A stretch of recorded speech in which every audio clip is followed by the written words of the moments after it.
तो दोस्तों आज है 29 जून। पहले तो ये बताओ कैसा चल रहा है आप लोगों का दिन, कैसी चल रही है आप लोगों की जिंदगी। आईएनए इंपोर्टेंट न्यूज एनालिसिस, जिसको प्यार से बैलेंस डाइट बोलते हैं, बहुत ही बैलेंस रहने वाला है। और आज कुछ और नई अपडेट्स आप लोगों को देखने को मिलेगी। बहुत शानदार डिस्कशन आप लोगों के सामने यहाँ पर निकल कर आएगा। कुछ आर्टिकल जैसे कि बात करेंगे वैगनर म्यूटिनी के बारे में। म्यूटिनी शब्द का इस्तेमाल क्यों किया गया यहाँ पर जानेंगे। जीआई टैग के बारे में, क्यूएस रैंकिंग के बारे में, चिप जो मैन्युफैक्चरिंग में अगर यूएस से हमारा साथ क्यों दे रहा है, क्या घपला क्या गोलमाल है, जानेंगे, आप लोग समझ पाएंगे। मेडिसिनल पेटेंट पूल के बारे में आप लोगों को बताऊंगा, बहुत ही इंपॉर्टेंट आर्टिकल डिस्कस करेंगे। और इसके बाद में जो आप लोगों का फेवरेट सेक्शन है, जिसको लेकर कई सारे बच्चे बात भी कर रहे थे, तो देश देशांतर में जानेंगे कई सारी न्यूज, बहुत ही तसल्ली में समझेंगे। 3 से 4 न्यूज इसके अंदर में। इकोनॉमी की न्यूज आप लोगों को देखने को मिलेगी, बड़ी ही प्यारी प्यारी कॉन्सेप्ट भी जानेंगे साथ साथ में। इसी के साथ में साइंस एंड जो बेसिकली साइंस की न्यूज आप लोगों को देखने को मिलेगी। नेक्स्ट बुक इन न्यूज भी आप लोग देखेंगे। बैंकिंग रैंकिंग के बारे में बात करेंगे। और फिर आप लोगों का जो क्यूए सेशन होगा, वोकैबुलरी वगैरह सब कुछ आप लोगों को देखने को मिलेगा। तो टकटकी लगाकर देखना, पूरे लेक्चर में मजा आ जाएगा, इस बात की गारंटी देता हूं, ठीक है।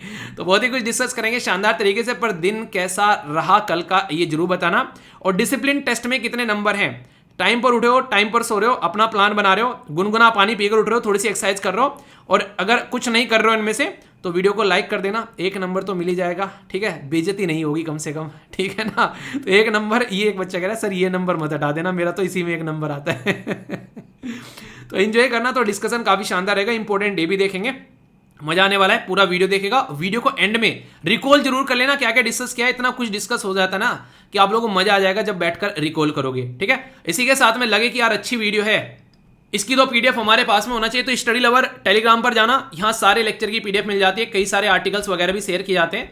आप लोगों को इसी के साथ में आंसर राइटिंग करना है, तो कहाँ पहुंचना है, तो पहुंच जाना आप लोग वीर तालियानी के नाम से, जो यहाँ पर आंसर राइटिंग ग्रुप है। और एसएलवी पीडिया, एक बच्चा कह रहा है सर मौज कर दी। मौज करने के लिए ही बनाया गया यार ये, ठीक है। देखते जाओ, इसमें आगे आने वाले टाइम में जितना पढ़ाया जाएगा सब कुछ आप लोगों को यहाँ पर देखने को मिलेगा। बस जाकर सर्च करना, नोट्स लेकर भी घूमने की जरूरत नहीं है, ठीक है। तो ये एक नया विकीपीडिया बन रहा है आप लोगों के लिए, एसएलवी पीडिया। तो मजा करोगे इसके इतने शानदार तरीके से। और हिंदी इंग्लिश का बैकग्राउंड ही खत्म कर दिया कि सर इंग्लिश है, हिंदी है, फलाना इनका ना। अच्छे से एंजॉय करो और मस्त तरीके से पढ़ते रहो। और आंसर राइटिंग ग्रुप में अपना आंसर जरूर पोस्ट किया करो। एटलीस्ट 1-2 आंसर, एक एनालिसिस भी कर सकते हो। बहुत सारे बच्चे रेगुलर आंसर लिख रहे हैं, और जाकर देखो कितने शानदार तरीके से यहाँ पर आंसर लिख रहे हैं। तो मजा आ जाएगा, इनको एंजॉय करो। ये सारी फ्री ऑफ कॉस्ट है, कोई इनका टैक्स नहीं लग रहा है। पर लेकिन हाँ, वहां पर एक डिसिप्लिन बना के रखना, वरना टैक्स लगेगा, क्या ब्लॉक करूंगा और ग्रुप से बाहर निकाल के फेंक दूंगा। 1 सेकंड लगेगी अगर कोई बदतमीजी काटेगा। जो भी मेल आता है आप लोगों ने देखा होगा, बहुत सारे ब्लॉक हो चुके हैं वहां पर। रीजन यही है कि वो पढ़ाई के लिए बना रखे, तो वहां पर पढ़ाई करने वाले बंदे चाहिए यार, ठीक है ना। फ्री में इसका मतलब ये नहीं कि वहां पर कुछ भी गंदगी फैलाओगे। 1 मिनट के लिए बर्दाश्त नहीं करूंगा कोई लिंक किसी भी तरीके से शेयर करेगा, किसी लड़की के साथ में प्राइवेट मैसेज करेगा, कुछ भी। और लड़कियों के लिए मैंने पहले भी एक बात बोली थी यार, आप लोग अपना नाम जो है अपने भाई के नाम से, अपने पापा के नाम से रख लीजिए। ये ऐसी जो गंदगी होती है उससे आप लोग का पीछे छूट जाएगा, ठीक है। किसी लड़के के नाम से रखो, अपना पढ़ाई करो, मस्त तरीके से सिलेक्शन लेकर आओ। फिर कोई आंख उठा के देख ले तो उसकी आंखें निकाल कर गोटियां खेल लो उससे, है कि नहीं। तो अपने हिसाब से डिसाइड करो, कुछ मैच्योरिटी के साथ में काम करो। ये सब चीजों से डिस्टेंस बनाकर आप भी रख पाओगे, ओके। दोस्तों कई सारे इंपॉर्टेंट और इंटरेस्टिंग डे हैं आज, जिसके बारे में थोड़ा सा हम लोग नजर डालेंगे। पहला जो डे है यहाँ पर, ये नेशनल स्टैटिस्टिक डे के बारे में बात करेंगे। ये है सांख्यिकीय दिवस, जो नेशनल हमारे देश में सेलिब्रेट किया था 29 जून को, यानी कि आज के दिन। और सबसे इंपॉर्टेंट बात क्या है यहाँ पर, याद रखिएगा, महालनोबिस। तो प्रशांता चंद्रा महालनोबिस, पीसी महालनोबिस के नाम से भी आप लोग जानते हैं। इन्होंने बहुत बड़ा रोल प्ले किया अपना इस फील्ड में। सेकंड 5 ईयर प्लान के बारे में जब बात करेंगे ना, उनका भी नाम आप लोग इनके साथ में कनेक्टेड पाएंगे, तो ये भी याद रखते हैं। अभी बात की क्या आज किया जा रहा है यहाँ पर, ये बात की alignment of state indicator framework with national indicator framework for monitor the sustainable development. मतलब क्या हो गया, मतलब यहां पर ये हो गया कि नेशनल लेवल पर चीजों को लेकर चलोगे, पर स्टेट को भी पीछे नहीं छोड़ोगे। अगर स्टेट अपने साथ में मिलकर काम करेंगे तो कहीं ना कहीं हमारे देश के अंदर में जो एसडीजी सस्टेनेबल डेवलपमेंट गोल हैं उनको हम लोग अचीव कर पाएंगे। और टोटल कितने सस्टेनेबल डेवलपमेंट गोल है जरा बताइए। 17 सस्टेनेबल डेवलपमेंट गोल है। इससे पहले मिलेनियम डेवलपमेंट गोल हुआ करते थे, उनको रिप्लेस कर 2015 में सस्टेनेबल डेवलपमेंट गोल ला दिए, और इनका टारगेट है 2030 तक का। इसके ऊपर रिसेंटली अभी एग्जाम में क्वेश्चन भी पूछा गया, कंफ्यूजन में डालने के लिए आप लोगों को, ठीक है। नेक्स्ट बात करते हैं, यहां पर बात कीजिए इंटरनेशनल डे ऑफ ट्रॉपिक्स। जो ट्रॉपिक्स वाले एरिया है उसके बारे में बात करते हैं। ट्रॉपिकल जो एरिया होते हैं, Tropic of Capricorn, Tropic of Cancer, आप लोग समझते हैं ना, ठीक है। तो उनमें कई सारे चैलेंज है और कई सारी अपॉर्चुनिटी है। तो उसको किस तरीके से फेस करते हैं वहां के लोग, तो एक तरीके से उसके चलते यहां पर एक पब्लिक अवेयरनेस फैलाने के लिए ये डे सेलिब्रेट किया जाता है। ठीक है, तो ये भी एक इंपॉर्टेंट डे आप लोग यहाँ पर बोल सकते हो, जिसके ऊपर डायरेक्ट क्वेश्चन आप लोगों को देखने को मिल जाता है, तो कंफ्यूजन इसके लिए नहीं होना चाहिए। ठीक है, तो ये है बेसिक इन्फॉर्मेशन 2 डे के बारे में। कोई डाउट हो तो बताना। पहले वाला जरूर याद रखिएगा, क्योंकि 5 ईयर प्लान वाली जो मैंने बात की इनसे रिलेटेड, वो भी क्वेश्चन कई बार डायरेक्ट पूछा जाता है। गरीबी हटाओ हमारे देश के अंदर में कौन से 5 ईयर प्लान में लाई गई थी ये पर्टिकुलर नारा, बताइए जरा, देखता हूं कौन सही आंसर देता है। दोस्तों, जब कोई इंसान तुम्हारी हेल्प करने लगे, वो भी बिना पूछे और बिना मांगे, तो समझ लेना कि वो कुछ ना कुछ फायदा उठाना चाहता है तुमसे। ठीक है, और ये रियलिटी है। अभी फिलहाल इस हेडलाइन को पढ़ो आप लोग, तो आप लोग चीज़ों को समझ जाओगे कि यूएसए जो है वो हेल्प करना चाहता है ताकि हमारे देश में जो चिप एम्बिशन है, यानी कि चिप की जो इंडस्ट्री है, उसको बूस्ट किया जा सके। ठीक है, और हम लोग जो है कहीं ना कहीं ग्लोबल लेवल पर एक इस पैटर्न में आ सके कि हम लोग भी एक एक्सपोर्ट पैटर्न में आ सके। आखिर ऐसा क्यों भाई साहब? यूएसए को हमको बूस्ट कराने की क्या जरूरत है? नॉर्मली इंसान अपने आप को बूस्ट करता है कि भाई साहब मुझे आगे निकलना है। ठीक है, ये क्या चक्कर है? तो ये चक्कर है यहाँ पर बेसिकली चाइना का। रीजन क्या है? रीजन यहाँ पर यह कि चाइना बहुत ऐसे एरिया हैं आज की डेट में यूएसए को एक तरीके से ना पटक पटक के मार रहा है, यानी कि एक तरीके से मुंह की खा रहा है यूएसए चाइना के सामने। आज की डेट में जहां जहां इन्वेस्टमेंट की बात करें, जहां जहां चाइना हुआ करता था, आज की डेट में वहां जहां जहां यूएसए हुआ करता था, वहां वहां चाइना आप लोगों को नजर आएगा। आज की डेट में जहां जहां भी आप लोग देखते हैं कि रिप्लेस करने की कोशिश में है चाइना यूएसए को, क्योंकि आज के दिन में इसके पास में बेइंतहा पैसा है, और वो किसकी वजह से हुआ है? वो है एक्सपोर्ट की वजह से। तो दुनिया का एक एक्सपोर्ट हब बना बैठा है चाइना। तो इसलिए जिसको भी पैसा चाहिए चाइना के पास में जाओ, और वो भाई साहब उसको ना झोली फैला के, उसे एक तरह झोली, उन्हें कहते हैं झोली भर के पैसा देता है, वो वाली कंडीशन है। तो ये जो पूरा मुद्दा है चिप इंडस्ट्री, या फिर आप लोग बात करें सेमीकंडक्टर इंडस्ट्री के बारे में, इसके बारे में बहुत सारी बेसिक चीज़ें मैं आप लोगों को बताऊंगा, जिससे आप लोग बैकग्राउंड इन्फॉर्मेशन को भी समझोगे और इन रियलिटी ये पूरा मुद्दा क्या है। ये basically international relation GS paper 2 के साथ भी, और इसी के साथ में ये जीएस पेपर 3 के साथ भी आप लोग इसको कनेक्ट कर सकते हैं। मुद्दा क्या है परी? इंडिया ने साइन किया है एक एमओयू अभी यूएसए के साथ में, इसको बोलते हैं मेमोरेंडम ऑफ अंडरस्टैंडिंग। इसका मतलब क्या होता है? इसका मतलब है कि मिलजुल कर काम करेंगे भाई साहब, एक एग्रीमेंट टाइप में है ये। तो इसमें सेमीकंडक्टर सप्लाई चेन की बात की जा रही है इंडिया और यूएसए की। जब 5वें नंबर का डायलॉग हुआ अभी 2023 में, तो इससे यहां पर लॉन्ग टर्म हम लोग मिलकर काम कर पाएंगे इलेक्ट्रॉनिक गुड्स के अंदर में। आप लोगों को एक बात बता दूं, एक मूवी थी नसरुद्दीन शाह की, शायद सैटरडे थी या फ्राइडे, कुछ मूवी का नाम ऐसा था, मुझे याद नहीं आ रहा, आप लोग बताइएगा। वो कहता है कि एक से कहता है कि कौन सा फोन यूज कर रहे हो, कह रहा है कि वो कहता है शायद 13 कोई ऐसा करके बोलता है, एक उस टाइम पे फोन आया करता था नोकिया का, तो वो बोलता है ये वाला यूज कर रहा हूँ। कह रहा है कि ये लेटेस्ट फोन है, लेटेस्ट नहीं है, बोला कि ये 6 महीने पुराना हो चुका है। यानी कि टेक्नोलॉजी ऐसी चीज है, आज आप लोग इस्तेमाल कर रहे हो, 6 महीने बाद उसका कोई और वर्जन आप लोगों को यहाँ पर देखने को मिलेगा। मुझे कभी कभी ऐसा लगता है कि टेक्नोलॉजी बिल्कुल वायरस की तरीके से है, जैसे वायरस अपना नेचर चेंज करते रहते हैं ना, यही रीजन है हम लोग वायरस की दवाई नहीं बना पाते हैं, क्योंकि वो अपना नेचर चेंज करते रहते हैं। टेक्नोलॉजी बिल्कुल ऐसे ही है। जो इंसान टेक्नोलॉजी के फील्ड में कूद गया, जो इंसान टेक्नोलॉजी के फील्ड में अपना बिजनेस चला रहा है, वो इंसान जो है तभी आगे रह पाएगा अगर वो हर टाइम अपने आप को रिसर्च एंड डेवलपमेंट पर खर्चा करता रहे।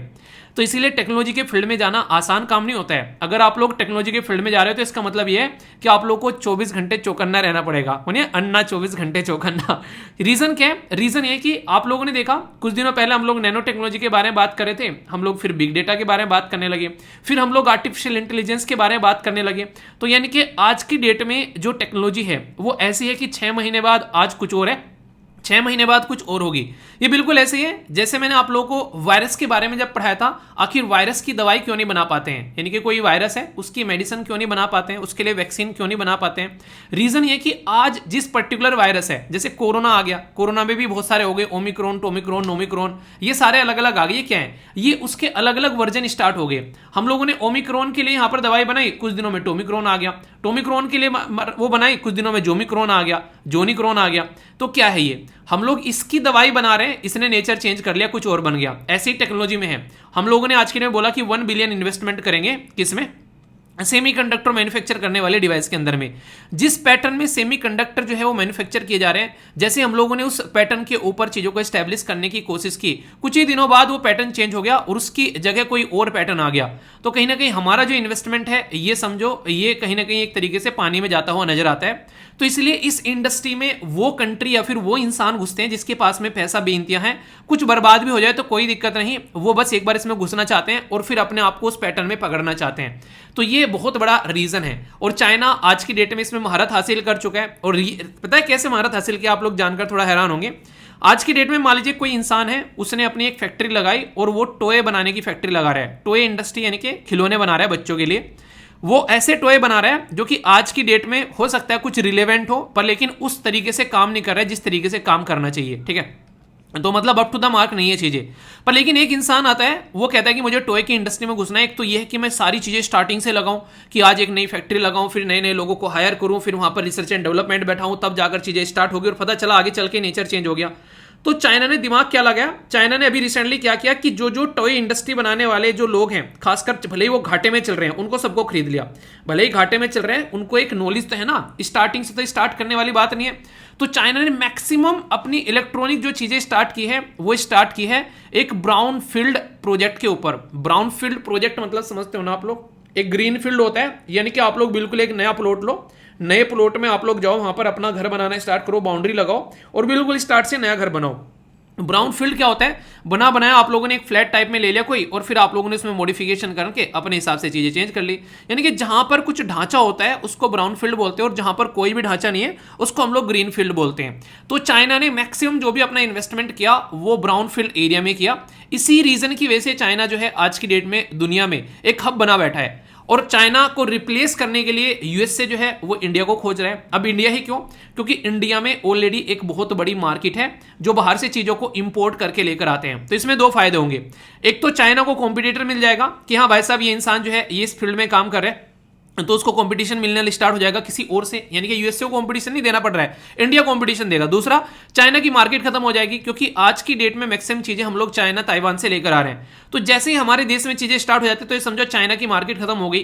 तो ये होता है दो तरीके से इंसान को मारना, एक तो उसका कंपटीशन खत्म कर दिया और दूसरा उसकी मार्केट खत्म कर दी। एक तीर से दो निशाने हो गए, ठीक है। तो ये काफी इंटरेस्टिंग है यहाँ पर, मतलब आप लोग समझ सकते हैं यहाँ पर ये इतना इंटरेस्टिंग है। अगर मैं थोड़ा सा इसको वेपन इंडस्ट्री के साथ में भी कंपेयर करूं तो आप लोग थोड़ा कनेक्ट करना, देखो थोड़ा सा इंटरेस्टिंग है। ये सारी चीजें आप लोग समझोगे अगर इसको थोड़ा सा दिमाग ओपन कर सुनोगे। आज की डेट में हम लोग रसिया से अगर हथियार खरीदते हैं तो यूएसए को दर्द होता है, ठीक है। रसिया से अगर हथियार खरीदते हैं तो यूएसए को दर्द होता है, पर लेकिन इतना दर्द नहीं होता है जितना उसको होना चाहिए। रीजन क्या है, रीजन क्या है आप लोग ये देखो, रीजन क्या है, मतलब दुनिया अगर रसिया से हथियार खरीद रही है, S-400 सिस्टम खरीद रहा है, तो उसने उसके ऊपर प्रतिबंध लगा दिए। चाइना हो गया, तुर्की हो गया, अपने खुद के अलाई मेंबर जैसे तुर्की वगैरह हो गया, उसके ऊपर भी प्रतिबंध लगा दिए काटसा के तहत कि तुम ऐसा नहीं कर सकते। पर लेकिन इंडिया ने अगर यहां पर S-400 खरीदा जैसे यहां पर रसिया से, उसके ऊपर उसने अपना कानून चेंज कर दिया कि हम देखेंगे किसके ऊपर लगाना है किसके ऊपर नहीं लगाना है। रीजन क्या है, इसको पता है कि अगर इंडिया जो है रसिया से इसको खरीदेगा तो कुछ भी हो जाए, किसी मेरे खिलाफ तो यूज करने से रहा, वो चाइना के खिलाफ ही यूज करेगा। यानी कि इनडायरेक्ट वे में लिबरल अपना रवैया अपना रहा है, ताकि कुछ भी हथियार इंडिया के पास में जाते हैं तो कल को चाइना के खिलाफ ही इस्तेमाल करेगा। तो ये कहते हैं इनडायरेक्ट वे में किसी इंसान को तैयार करना किसी और को मारने के लिए। और मार्केट में बहुत ऐसी चीजें आप लोगों को देखने को मिल जाएंगी, बहुत सारे लोग जो है ऐसी हरकतें करते हुए नजर आते हैं। तो यहां पर ये चीजें आप लोग समझ सकते हैं। तो इसी का पैटर्न आप लोगों के सामने जब देखने को मिलता है तो ये रियलिटी आप लोग समझ पाते हैं कि आखिर बैकग्राउंड में चल क्या रहा है, ठीक है। तो ये आप लोगों को पता रखना है। तो वही चीजें मैंने सेमीकंडक्टर वाले फिल्म में समझाई। तो दोनों को एक साथ में सिंक्रोनस करके जब आप लोग देखोगे तो रियलिटी समझ में आ जाएगी कि ये चल क्या रहा है, ठीक है। तो ये सारी बातें मैंने बताई, सिग्निफिकेंस डील है काफी, एक तो कमर्शियल अपॉर्चुनिटी भी है। जो बातें मैं बता रहा हूं ना ये आप लोग को ये चीज समझने में हेल्प करेगी। कोई कुछ बोलेगा ना जब आप लोग को, तो आप लोग इसको अंडरस्टैंड कर पाएंगे, अच्छा ये ऐसे है, इसलिए यहां पर ये चीजें आप लोगों को देखने को मिल रही है, ठीक है। इसी के साथ में इलेक्ट्रॉनिक सप्लाई चेन जो है वो डेवलप होगी इंडिया के अंदर में, एड्रेस कर सकेंगे सेमीकंडक्टर का जो एक कमी है। आप लोगों को इंटरेस्टिंग चीज बताऊं, कोविड-19 के टाइम पे अगर आप लोगों को गाड़ी तक अपनी सर्विस करने के लिए दे रहे हैं, उसके अंदर कोई प्रॉब्लम आ गई तो 1.5-2 महीने तक वो वहीं पर पड़ी रही थी। आज के दिन में फोन अगर आप लोग दे रहे हैं किसी सर्विस सेंटर पर, वो वहीं पर पड़ा हुआ था। क्यों? सेमीकंडक्टर की सप्लाई जो है वो बंद हो गई थी चाइना से। तो इसलिए यहां पर इसके ऊपर फोकस दिया। इसी के साथ में यहां पर बात की जा रही है चिप मैन्युफैक्चरिंग, जो एक तरीके से फंक्शन है, उस पर भी चीजों को स्टार्ट कर देना। तो ये भी काफी ज्यादा फायदेमंद देखने को मिलेगा। पर फिर मैं वही बोलता हूं, हर सिक्के के दो पहलू होते हैं, तो इस सिक्के के भी दो पहलू हैं। सबसे पहले तो हाई इन्वेस्टमेंट की रिक्वायरमेंट होती है, बहुत ही ज्यादा बड़ा इन्वेस्टमेंट चाहिए अगर ऐसी चीजें स्टार्ट करनी है, टेक्नोलॉजी को स्टार्ट करना है, कई सारी चीजें आप लोगों को वहां पर लेकर आनी पड़ेगी, ठीक है। नंबर 2, यहां पर एक्सटेंसिवली एक्सपेंसिव फैब्रिकेशन सेटअप आप लोगों को लगाना पड़ेगा। तो पैसा चाहिएगा, क्योंकि वहां पर बहुत ही महंगा ये फैब्रिकेशन सेटअप आप लोगों का लगता हुआ नजर आएगा। लैक ऑफ फैब्रिकेशन कैपेसिटी, कई बार आप लोगों को देखने को मिलता है कैपेसिटी उतनी नहीं होती है, तो इसलिए उसकी कैपेसिटी बढ़ानी है, तो उसमें अलग से काम करना है। इसी के साथ में यहां पर मिनिमम गवर्नमेंट की सपोर्ट मिलती है। देखो कई बार ना गवर्नमेंट, जैसे मान लीजिए आज के डेट में कोई प्रोडक्ट है उस पर 18% जीएसटी लगा दिया, ठीक है, तो यहां पर आप लोग देखिए, जैसे मैंने आप लोगों को बताया भी था कि गवर्नमेंट जो है, जैसे कोई भी सर्विस अगर देश के अंदर में प्रोवाइड कराता है, इवन चाहे एजुकेशन में आप लोग कुछ भी चीजें अगर आप लोग लेते हो आज के डेट में, तो 18% साफ साफ गवर्नमेंट उस पे से लेकर जाती है, ठीक है। तो इसीलिए लोग जो है क्या करते हैं, कई बार महंगे प्रोडक्ट के प्राइस रख देते हैं, क्योंकि उनको पता है 18% तो सरकार को ही देना है, ठीक है। जैसे अपना यूपीएससी का या फिर कोई भी कोर्स आप लोग देखो, उसमें जो कोर्स है उसके इंक्लूडेड यहां पर जीएसटी है, यानी कि ये समझो जो पैसा आप लोगों ने दिया है उसमें से 18% तो तुरंत जो है वो सरकार के पास में चला गया। अब सोचो सरकार कहने लगे कल को कि 18 नहीं देना है यार, तुम 5% दो, ठीक है, तो समझो कि ये 5% हो गया इसने यहां पर, तो 13% इमीडिएटली उस चीज का प्राइस जो है वो डाउन हो गया। तो अगर 13% इमीडिएटली इसका प्राइस डाउन हो गया, तो ये समझो अब यहां पर जो लोग उस प्रोडक्ट को ले रहे हैं उनको कितना फायदा होगा, 13% कम उनको पैसा देना पड़ेगा, ठीक है। तो इससे जो इंसान है खासकर जो अफोर्ड नहीं कर पा रहा है, वो भी इस चीज को लोग अफोर्ड करने लगेंगे। तो ये रीजन है यहां पर। तो गवर्नमेंट अगर सपोर्ट प्रोवाइड करा दे तो बहुत सारी चीजें जो हैं वो वहां पर अच्छी होने लग जाती हैं, ठीक है। इसी के साथ में जो रिसोर्सेज रहते हैं उनका इनएफिशिएंट सेक्टर कई बार आप लोगों को देखने को मिलता है, ये भी चैलेंज है। मान लीजिए आज की डेट में हम लोग हवाई जहाज बनाते हैं, फिर कोई ऐसी चीज बनाते हैं, तो जो आज की डेट में अर्थ रॉ मटेरियल है, जो बेसिकली जो मेटल होती है जो बनाने के लिए इस्तेमाल की जाती है, वो कई बार अप टू द मार्क नहीं होती है। आप लोग बैटरी बना रहे हैं आज की डेट में, उसके लिए जो लिथियम आयन हम लोग लेकर आ रहे हैं वो बाहर से लेकर आते हैं, वो दिक्कत आप लोग यहां पर देखते हैं। तो बहुत सारी ऐसी प्रॉब्लम हमारे सामने निकल कर आती है जिसको आप लोग यहां पर समझ सकते हैं। तो इनके ऊपर काम करना भी बहुत ही ज्यादा जरूरी है। अगर इनके ऊपर काम नहीं करेंगे तो फिर से दिक्कतें आप लोगों को यहां पर देखने को मिलेगी, ठीक है। ये सारी चीजें मैं आप लोगों को क्यों बता रहा हूं, ये सारी चीजें मैं इसलिए बता रहा हूं क्योंकि ये एक डायमेंशन में नहीं है, ये हर एक डायमेंशन में अगर चैलेंज लिखने के लिए आ जाए किसी और सेक्टर के लिए भी, तो यहां पर किसी का नाम नहीं लिखा हुआ है, तो आप लोग वहां पर भी इनको इस्तेमाल कर सकते हैं जब आप लोग आंसर राइटिंग की ओर जाते हैं। तो इस तरीके से चीजों को समझा करो, थोड़ा सा आप लोग चीजों को अच्छे से समझ पाओगे। आज की डेट में लीडर कौन है भाई साहब, इस फील्ड का बादशाह कौन है, अगर आप लोगों से कोई पूछ बैठे तो आप लोगों के सामने है यहाँ पर यूएसए है लीडर। और जब कोई लीडर होता है वो चाहता नहीं कि कल को उसको रिप्लेस करने कोई उसके सामने आकर बैठ जाए, तो यूएसए जो है वो लीडर है यहाँ पर 47% यूएसए का आप लोगों को यहाँ पर मार्केट देखने को मिल रहा है, ठीक है। नेक्स्ट यहाँ पर आप लोग कौन देखने को मिल रहा है दूसरे नंबर पर, 47 के बाद में साउथ कोरिया आप लोगों को लगभग 20% यहाँ पर देखने को मिलता है, ठीक है। इसी के साथ में यहाँ पर ताइवान जो है वो आप लोग देखें यहाँ पर चाइना से ऊपर है, चाइना इतना बड़ा देश है उसका 5% है, और ताइवान का यहाँ पर 7% आप लोगों को देखने को मिलेगा। यूरोपियन यूनियन 10% है, जापान 10% है। तो यूएसए एक लीडर है, इसलिए वो नहीं चाह रहा कि यहां पर चाइना जो है उसके सामने आकर टिके, और चाइनीज माल जो रहता है यूएसए के कंपेयर में बहुत सस्ता रहता है, तो इसलिए यहां पर यूएसए की मार्केट को कहीं ना कहीं एक थ्रेट होता हुआ यहां पर नजर आता है। तो इसलिए उसका ऑल्टरनेटिव क्रिएट करने की कोशिश की जाती है ताकि उसका जो थ्रेट है उसको यहां पर थ्रेट बनने से रोका जा सके। यह फंडा आप लोगों को यहां पर देखना पड़ेगा, ठीक है। तो कहीं ना कहीं एक तरीके से बैक एंड में सारी चीजें आप लोगों को यहां पर समझ में आ रही है, कैसे कैसे यहां पर पूरा माहौल ये बनकर चलता है। ये सारी बातें लिखित में आप लोगों के सामने, big player Taiwan, south Korea, USA हो गए। 95% जो यहाँ पर जो चिप होती हैं बेसिकली यहाँ पर प्रोड्यूस की जाती हैं ताइवान के अंदर में एक पर्टिकुलर कैटेगरी की, जो कि 5 जो नैनोमीटर वाली जो चिप होती हैं, सेमीकंडक्टर मैन्युफैक्चरिंग कंपनी के हिसाब से बात करें तो ताइवान सेमीकंडक्टर मैन्युफैक्चरिंग कंपनी यहाँ पर इसमें एक बादशाह है, ऐसा बोल सकते हो। हमारे देश का क्या चक्कर है, ऑल चिप्स, जितनी भी चिप होती है आज के डेट में हम लोग बाहर से खरीदते हैं। खतरनाक चीजें हैं, 100 बिलियन तक हम लोग आने वाले टाइम में यहां पर खरीदते हुए नजर आएंगे। 24 बिलियन तो आज की डेट में खरीद रहे हैं, तो और 1.5-2 साल में हम लोग काफी लार्ज स्केल पर ये काम करते हुए नजर आएंगे। इंडिया का खुद का कंजप्शन सेमीकंडक्टर का 80 बिलियन होने वाला है 2026 तक का, ठीक है, और 100 बिलियन हो जाएगा 2030 तक का। तो यहां से समझिए कितनी बड़ी मार्केट है अगर खुद हम लोग अपने देश में काम करते हैं। इसलिए सरकार समझदार है, उसने क्या किया, 76,000 करोड़ रुपए डाल दिया भाई साहब, इसी को बनाना है, अब कुछ नहीं करना इसके अलावा, ठीक है। इसी के साथ में scheme for promotion of manufacturing of electronic components and semiconductor, ये आप लोग यहां पर देखने को मिला। 2021 में जो MEITY है उसके द्वारा लॉन्च किया गया design link incentive DLI scheme, जिसमें एटलीस्ट 20 डोमेस्टिक कंपनी जो है उनको इन्वॉल्व किया गया ताकि सेमीकंडक्टर को जो है वो मैन्युफैक्चर करने के लिए लगाया जा सके। तो यानी कि हमने भी अपनी चीजों को स्टार्ट कर दिया है। इसका मतलब क्या है, हम लोग अपनी अपॉर्चुनिटी को समझ रहे हैं कि कल को चलकर दूसरे के ऊपर डिपेंडेंट होना, कल को कोरोना था, कोरोना आ गया तो फिर दिक्कत होगी दूसरी कंपनी के साथ में, कंट्री के साथ में, क्यों ना अपने ही देश में अपना ही पैसा रहे, अपने ही देश में लोगों को जॉब मिले, अपने ही देश के जो इलेक्ट्रॉनिक इंजीनियर है, मैन्युफैक्चरर है, लेबरर है, उनको काम मिलेगा, एक स्किल लेबर फोर्स हम लोग डेवलप कर पाएंगे। तो हमारे लिए तो अच्छी बात है। तो यूएसए सपोर्ट जो कर रहा है ये हमारे लिए एक पॉजिटिव अपॉर्चुनिटी आप लोग बोल सकते हैं। इसी से रिलेटेड यूपीएससी ने यहाँ पर क्वेश्चन पूछा 2018 में, मतलब टॉपिक यहाँ पर इलेक्ट्रॉनिक्स ही है, साइंस एंड टेक का, बट मिलता जुलता क्वेश्चन आप लोग यहाँ पर बोल सकते हैं। जैसे इंडिया में थर्ड लार्जेस्ट अगर बात करें हम हैं मैन्युफैक्चर करने में सिलिकॉन वेफर जो होते हैं, जिससे यहाँ पर फोटोवोल्टिक यूनिट बनाई जाती है। पहली स्टेटमेंट ये बोलेगी। और दूसरा ये बोला गया कि सोलर पावर टैरिफ जो है वो सोलर एनर्जी कंजप्शन इंडिया जो कंपनी है उसके द्वारा यहाँ पर डिटरमाइन किए जाते हैं। एक इंपॉर्टेंट बात अगर मैं आप लोगों से पूछूं, हमारे देश के अंदर में अगर ये चीज़ें इतनी मैन्युफैक्चर हो रही होती तो आज के डेट में हम लोग हब होते। तो आप लोग यहाँ पर कॉमन सेंस का इस्तेमाल करके बोल सकते हो कि यूपीएससी कॉमन सेंस चेक कर रही थी साफ साफ, और जिसकी कॉमन सेंस काम कर गई वो यहाँ पर बोलेगा ये स्टेटमेंट बिल्कुल गलत है। अब दूसरी स्टेटमेंट जो है यहाँ पर, ये थोड़ी सी यहाँ पर इनके द्वारा ट्रिकी स्टेटमेंट डाली गई है। Solar energy corporation of India ये एक सेंट्रल पीएसयू है जो कि ministry of new renewable and जो एनर्जी है उसके अंडर में आता है, जिसको MNRE आप लोग बोलते हो। इंपॉर्टेंट बात क्या है यहाँ पर, ये इन चीज़ों को स्केल करने का काम करता है कि ठीक है ऐसा करेंगे, सोलर एनर्जी और ज़्यादा होनी चाहिए, देश के अंदर में और ज़्यादा इस फील्ड में प्रोग्रेस होना चाहिए।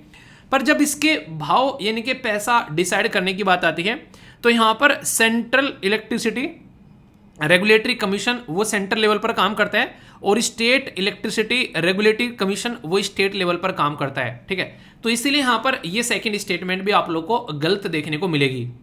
अब यहाँ से एक इन्फॉर्मेशन नोट डाउन कर लेना, आप लोग एक इन्फॉर्मेशन लेकर जा सकते हैं जो कि एग्जाम के लिए बहुत इंपॉर्टेंट है कि इलेक्ट्रिसिटी जो है वो यहाँ पर किस पर्टिकुलर सब्जेक्ट के अंदर में आती है। यानी कि संविधान के अंदर में जो 7वां शेड्यूल है उसमें 3 लिस्ट हैं। एक को बोलते हैं आप लोग यहाँ पर सेंट्रल लिस्ट, दूसरे को बोलते हैं स्टेट लिस्ट और तीसरे को बोलते हैं कॉन्करेंट लिस्ट। तो इलेक्ट्रिसिटी कहाँ पर आप लोगों को देखने को मिलती है? तो अभी अगर कॉमन सेंस यूज की जाए तो आप लोगों ने देखा कि सेंटर अपना बेसिकली डिसाइड कर रहा है और स्टेट जो है वो अपना डिसाइड कर रहा है। तो इससे एक चीज समझ में आती है कि इलेक्ट्रिसिटी जो है वो कहां पर आप लोगों को देखने को मिलेगी, तो वो कॉन्करेंट लिस्ट में देखने को मिलती है, यानी कि समवर्ती सूची में देखने को मिलती है, जहां पर सेंटर और स्टेट दोनों मिलकर इसका रेट डिसाइड कर सकते हैं। तो ये फैक्चुअल इंफॉर्मेशन डायरेक्ट आप लोगों से एग्जाम में क्वेश्चन की फॉर्म में पूछी जा सकती है, तो कंफ्यूजन आना नहीं है। ठीक है, एक और क्वेश्चन यहाँ पर सेमीकंडक्टर चिप के बारे में। ये बेसिकली 95% जो 5nm चिप है यहाँ पर, ये आप लोगों को मास प्रोडक्शन ताइवान में देखने को मिलता है। इंडिया करंटली इंपोर्ट करता है ऑल, और इंडिया ओन कंजप्शन जो है यहाँ पर बोला गया कुछ ऐसा देखने को मिलेगा। ठीक है, तो ये सारी की सारी स्टेटमेंट में से कौन सी करेक्ट है? ओनली 1, ओनली 2, ऑल 3 या फिर नन? तो मैंने अभी सारी चीजें एक्सप्लेन की यहाँ पर आप लोगों को, तो आंसर यहाँ पर इसका सी हो गया। ठीक है, तो बहुत सारी बेसिक बैकग्राउंड इन्फॉर्मेशन के साथ में इस तरीके से आप लोगों को चीजों को लेकर चलना है, इसको लेकर कोई भी कंफ्यूजन नहीं होना चाहिए। और आंसर राइटिंग के लिए क्वेश्चन भी आप लोगों के सामने है कि discuss the importance of semiconductor manufacturing in India and initiative taken by the government in this regard. तो भारत के अंदर में जो भी ये इस तरीके के इनिशिएटिव है उसके बारे में आप लोगों को क्वेश्चन का आंसर देना है। आंसर कहां पर देना है ये मैं आप लोगों को हमेशा बताता हूं। वीर तालियान नाम से आप लोगों को यहाँ पर एक ग्रुप देखने को मिलता है जहां पर आप लोग अच्छे से अपने आंसर दे सकते हैं। सारे आंसर देखिए यहाँ पर आप लोगों को देखने को मिल जाएंगे, किसी का भी आंसर आप लोग रिव्यू कर सकते हैं। जो भी बच्चे यहाँ पर अपने आंसर पोस्ट कर रहे हैं, एटलीस्ट 2 आंसर आप लोगों को रिव्यू करने हैं, इससे सामने वाले को भी कुछ नया सीखने को मिलेगा और आपको भी। और एक बात ध्यान रखना, सामने वाला आप लोगों के आंसर तभी रिव्यू करेगा जब आप लोग भी रिव्यू करोगे। आप लोग सोच रहे हो कि वो रिव्यू कर दे और आप ना करें, तो यार ये एक तरीके से काम नहीं चलेगा। तो कोऑपरेटिव वे में आप लोगों को यहाँ पर काम करना है, ये याद रखना। ठीक है, तभी आप लोग दूसरे से अपना आंसर भी रिव्यू करा पाओगे। तो करोगे कि नहीं? यस या फिर नो? जी हाँ, बिल्कुल यस। ठीक है दोस्तों, ये एक ऐसा टॉपिक है जो अपने अंदर कई सारे टॉपिक समाहित करके रखता है। सबसे पहले मेडिसिन एक ऐसी रिक्वायरमेंट है, अगर कोई बीमार हो जाए तो सबसे पहले जरूरत हो कि इंसान की जान बचाई जाए। तो मेडिसिन की रिक्वायरमेंट के बारे में हम लोग बात करेंगे। पेटेंट सप्लाई के बारे में हम लोग बात करेंगे, यानी कि जो पेटेंट होता है वो किसके पास होता है, किस तरीके से वो इंसान उसका यूटिलाइजेशन करता है। और जेनरिक मेडिसिन के बारे में बात करेंगे। और इसी के साथ में एक बहुत इंपॉर्टेंट कॉन्सेप्ट मैं आप लोगों को समझाऊंगा जिसको बोलते हैं मेडिसिन पेटेंट पूल। ठीक है, तो इसके बारे में भी आप लोगों से बात करूंगा। ये एक तरीके से किस तरीके से मेडिसिन पेटेंट पूल होता है, जैसे आप लोग यहां पर इसको पिक्चर में भी देख पा रहे हैं। ठीक है, ये जो टॉपिक है जीएस पेपर 2 में हेल्थ के साथ में आप लोग कनेक्ट कर सकते हैं। न्यूज में क्यों है पहले आप लोगों को ये पता होना चाहिए। न्यूज में इसलिए कि मेडिसिन पेटेंट पूल जो है यूनाइटेड नेशन बैक्ड एक ग्रुप है जिसके द्वारा अभी यहां पर सब लाइसेंस एग्रीमेंट साइन किया गया है 3 इंडियन बेस्ड कंपनी के साथ में, ताकि कैंसर ड्रग जो है वो एक्सेसिबल मिल सके सबको। आप लोग एक बात समझिए, मैंने आप लोग कई बार बताया है कि मेरा एक फ्रेंड था जो मेरी एज का था, और लगभग उसकी अब से मतलब 2018 में आई थिंक जो है 2018 डेट एग्जैक्ट मुझे याद नहीं आ रही, 2000 मतलब आई थिंक मतलब 2018 में लगभग उसकी जो है डेथ हुई थी। ठीक है, कैंसर की वजह से। मतलब मैंने कैंसर के पेशेंट को बहुत करीब से देखा, सारी प्रॉब्लम फील करी। एक इंसान का घर बिक जाता है कैंसर का इलाज करवाने अगर कोई बैठे। इतने बड़े बड़े आप लोगों को आज के डेट में कैंसर पर पैसे खर्च होते हुए नजर आते हैं बड़े बड़े हॉस्पिटल के अंदर में। तो सोचो अगर उस दवाई को थोड़ा सा कम प्राइस में लोगों के लिए अवेलेबल कराया जा सके तो बहुत बड़ा जो पुअर यानी कि जो गरीब तबका है सोसाइटी का, वो भी इस कैंसर जैसी खतरनाक बीमारी से बच सकता है। इसी का इलाज करने के लिए अभी यहां पर यूनाइटेड नेशन जो है वो हमारे साथ में काम करने के लिए तैयार है कि हमको सब लाइसेंस एग्रीमेंट मिल जाए। तो यहां पर 3 इंडियन बेस्ड कंपनी यहां पर कैंसर ड्रग को बनाने के लिए, ताकि सस्ती लोगों तक पहुंचाई जा सके, ये पूरा काम आप लोगों को देखने को मिलेगा। इसको समझने के लिए इसी स्लाइड पर मैं आता हूं फिर से। आप लोगों ने मेहनत कर कर लगभग 15-20 साल लगाए अपनी जिंदगी के, एक मेडिसिन बना ली। और वो जो मेडिसिन है वो एक ऐसी मेडिसिन है अगर कोई इंसान खाए उसको, तो उसको खाते ही वो इंसान जो है वो एकदम हष्ट-पुष्ट हो जाए, जवान हो जाए। ठीक है, जो भी इंसान उसको खा लेगा, तो हर एक इंसान उस दवाई को खाना चाहेगा कि कितना भी बुजुर्ग क्यों ना हो वो तुरंत जवान हो जाएगा, 25-30 साल का लड़का हो जाएगा एकदम। तो पूरा मुद्दा क्या रहेगा कि ये जो दवाई है आपने अपनी जिंदगी लगा दी इसके ऊपर, दुनिया भर के अपने पैसे खर्च कर दिए इसके ऊपर, आप लोगों ने पता नहीं कैसे कैसे साम दाम दंड भेद लगाकर इसके पूरे एक्सपेरिमेंट किए। तो ये आपकी मेहनत है जो आपने यहां पर बेसिकली दवाई बनाई है। तो इसका मतलब है कि आप इसका पेटेंट ले सकते हैं कि आप जब चाहें अपनी दवाई को जैसे चाहें वैसे आप लोग बेचेंगे मार्केट के अंदर में। तो ये आप लोगों का लाइसेंस है। लाइसेंस की जो एज रहती है ये 15 से 20 साल देखने को मिलती है, यानी कि अपनी दवाई से 15 से 20 साल तक आप लोग रॉयल्टी खा सकते हैं, दुनिया भर का पैसा कमा सकते हैं, क्योंकि ये आप लोगों का एक्सपेरिमेंट है। पर लेकिन सोचो आप लोगों ने कोई ऐसी दवाई बनाई है, तो जवान होने वाली दवाई हो गई अलग बात है। आपने कोई ऐसी दवाई बनाई है कि आज की डेट में ब्रेस्ट कैंसर होता है बेसिकली माताओं को, और उस ब्रेस्ट कैंसर की वजह से यहाँ पर बहुत सारी माताओं की जान जाती है और बहुत सारे बच्चों की माँ उनसे छिन जाती है। तो ये एक ऐसी दवाई है जो कि ब्रेस्ट कैंसर को बिल्कुल नहीं होने देगी। तो ब्रेस्ट कैंसर को बिल्कुल नहीं होने देगी, इसका मतलब क्या हो गया? इसका मतलब ये हो गया कि आपकी दवाई एक ऐसे तबके के लिए है सोसाइटी के जो कि काफी जरूरी है उनके लिए। आप अपना पैसा भी कमाएं पर फिर भी ये दवाई लोगों तक पहुंचनी चाहिए। पर पैसा आपको एक बार को थोड़ा समय हो सकता है कम कमाएं आप, पर ये जनता के फायदे के लिए ज्यादा है। पता चला कि आप जो है अपना पैसा छोड़ने के लिए तैयार नहीं, आप बोलेंगे कि नहीं यार इससे कम नहीं जा पाएंगे, बहुत पैसा खर्च किया, सारी जवानी लग गई। तो फिर आप लोगों के साथ में मिलकर काम किया जाता है कि कहीं ना कहीं आपका जो पेटेंट है उस पेटेंट को कुछ इस तरीके से यहां पर लोगों तक पहुंचाने की कोशिश की जाती है लाइसेंस एडमिनिस्ट्रेटर के थ्रू, ताकि जेनरिक मेडिसिन इसकी बनाई जा सके। यानी कि कुछ आप नीचे आओ, कुछ यहां पर ये आप लोगों को चीजें प्रोवाइड कराएंगे, तो आपकी जो दवाई है वो जेनरिक जो मैन्युफैक्चर करने वाले लोग हैं अब वो भी मैन्युफैक्चर कर पाएंगे। अब जेनरिक दवाई क्या होती है आप लोग समझने की कोशिश करिएगा, बड़ी आसान शब्दों में इसको समझाएंगे। जैसे मान लीजिए आज की डेट में आप लोग क्या है, कोई पर्टिकुलर खाना बनाते हैं अपने घर के अंदर में। खाना बनाने के लिए आप लोगों को बेसिकली आपने बोला कि हम जो है एक मुर्गा आता है बेसिकली मध्य प्रदेश के अंदर में कड़कनाथ करके। कड़कनाथ जो मुर्गा है वो बहुत ही महंगा मुर्गा है बेसिकली, और आपने बोला कि अपने दोस्तों को पार्टी देनी है, चिकन की पार्टी देनी है। ठीक है, क्योंकि वेज सारे नॉन वेज हैं, तो उन्होंने बोला कि चिकन की पार्टी लेंगे। तो आपने वो बोला कि यार चिकन की पार्टी लेंगे, शानदार होनी चाहिए। तो आपने बोला कि कड़कनाथ का जो है वो मुर्गा लेके आना है, क्योंकि सारे वीआईपी फ्रेंड आ रहे हैं। तो आप लोग उसको लेकर आ गए, पर लेकिन पता चला जैसे ही आप लोग वहां पर उसको लेने गए तो कड़कनाथ तो मिला नहीं, आपने नॉर्मल मुर्गा उठा लिया। कड़कनाथ की जो वैल्यू होगी पता नहीं कितनी है, इसके ऊपर एक बार आर्टिकल भी आया था, इसकी कितनी वैल्यू एग्जैक्टली याद नहीं आ रहा, पर हाँ इसके कंपेयर में इसकी जो अंडे की कैरेट की ट्रे मिलती है वो लगभग, एक बार सुनने का आया था कि लगभग 1200 के करीब मिलती है एक अंडे की कैरेट की ट्रे, और यहां पर आप लोगों को 150-200 में मिल जाती है। तो लगभग 6 गुना महंगा है यहां पर ये। आपने कड़कनाथ तो खिलाए नहीं, उनको क्या किया, अपना खुद का जो बेसिकली यहां पर घर की ब्रीड थी उसको बेसिकली आप लोगों ने चिकन के तौर पर परोस दिया, और वो खाए और मजे में गए एंजॉय करते करते। उनको पता ही नहीं चला कि कड़कनाथ है या कुछ और है। तो ये क्या है, ये है कि एक ऐसा ब्रांडेड जो प्रोडक्ट था उसकी जगह कुछ और सप्लाई कर दिया, पर लेकिन इफेक्ट बिल्कुल ऐसा ही देखने को मिल रहा है। तो ये होता है बेसिकली जेनरिक मेडिसिन। तो ये जेनरिक मेडिसिन है यहाँ पर, यानी कि वो कंपोनेंट यूज ना करके कोई और भी similar kind of component use करके आपने दवाई बना दी, और वो बिल्कुल ऐसे इफेक्ट डाल रही है बिल्कुल जैसा वो इफेक्ट डाल रही है। यानी कि आप लोग अगर दूध मीठा करना है उसमें आप लोग चीनी डालो या फिर मिश्री डालो तो दूध बिल्कुल मीठा लगेगा आप लोग को। हो सकता है शहद भी डाल लें आप लोग वहां पर तो दूध मीठा लगेगा। तो वैसे आप लोग बोल रहे हैं कि कुछ उसमें ऐसा प्रोडक्ट डालना है भाई साहब जो बहुत महंगा है, 1200 रुपए का एक चम्मच वही डालना है मुझे तो दूध में, किसी ने ये डाल दिया उससे भी सेम इंपैक्ट पड़ रहा है। तो मतलब यहां पर ये होगा कि ये कहीं ना कहीं उसने रिवील कर दिया कि मैं ये प्रोडक्ट बनाता कैसे हूं, ये मेडिसिन में बनाता कैसे हूं, इसके द्वारा ये सोल्ट यूज किए जाते हैं इस पर्टिकुलर मेडिसिन को बनाने के लिए।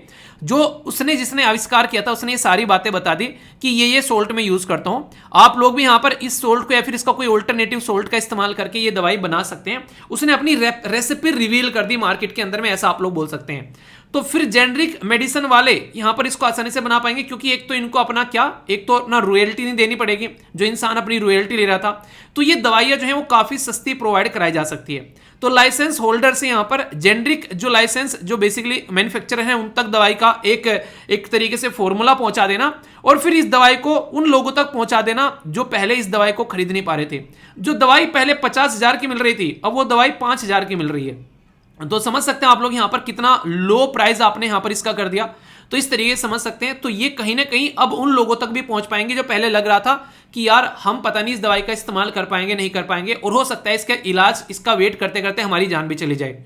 तो इसी चीज को सुधारने के लिए मेडिसिनल जो पेटेंट पूल के बारे में बात की जाती है, तो ये एक ऐसा पेटेंट पूल है जिसमें कई सारी मेडिसिन को यहां पर, जो कि लाइफ सेविंग मेडिसिन होती है, यानी कि एक इंसान की जान बचाने वाली मेडिसिन होती है, और उन देशों में भेजने की कोशिश की जाती है जहां पर लोग बहुत गरीब हैं, वो अपनी डे बाय डे के भी खाना पीना नहीं कर पा रहे हैं, इन मेडिसिन को खरीदना तो दूर की बात है।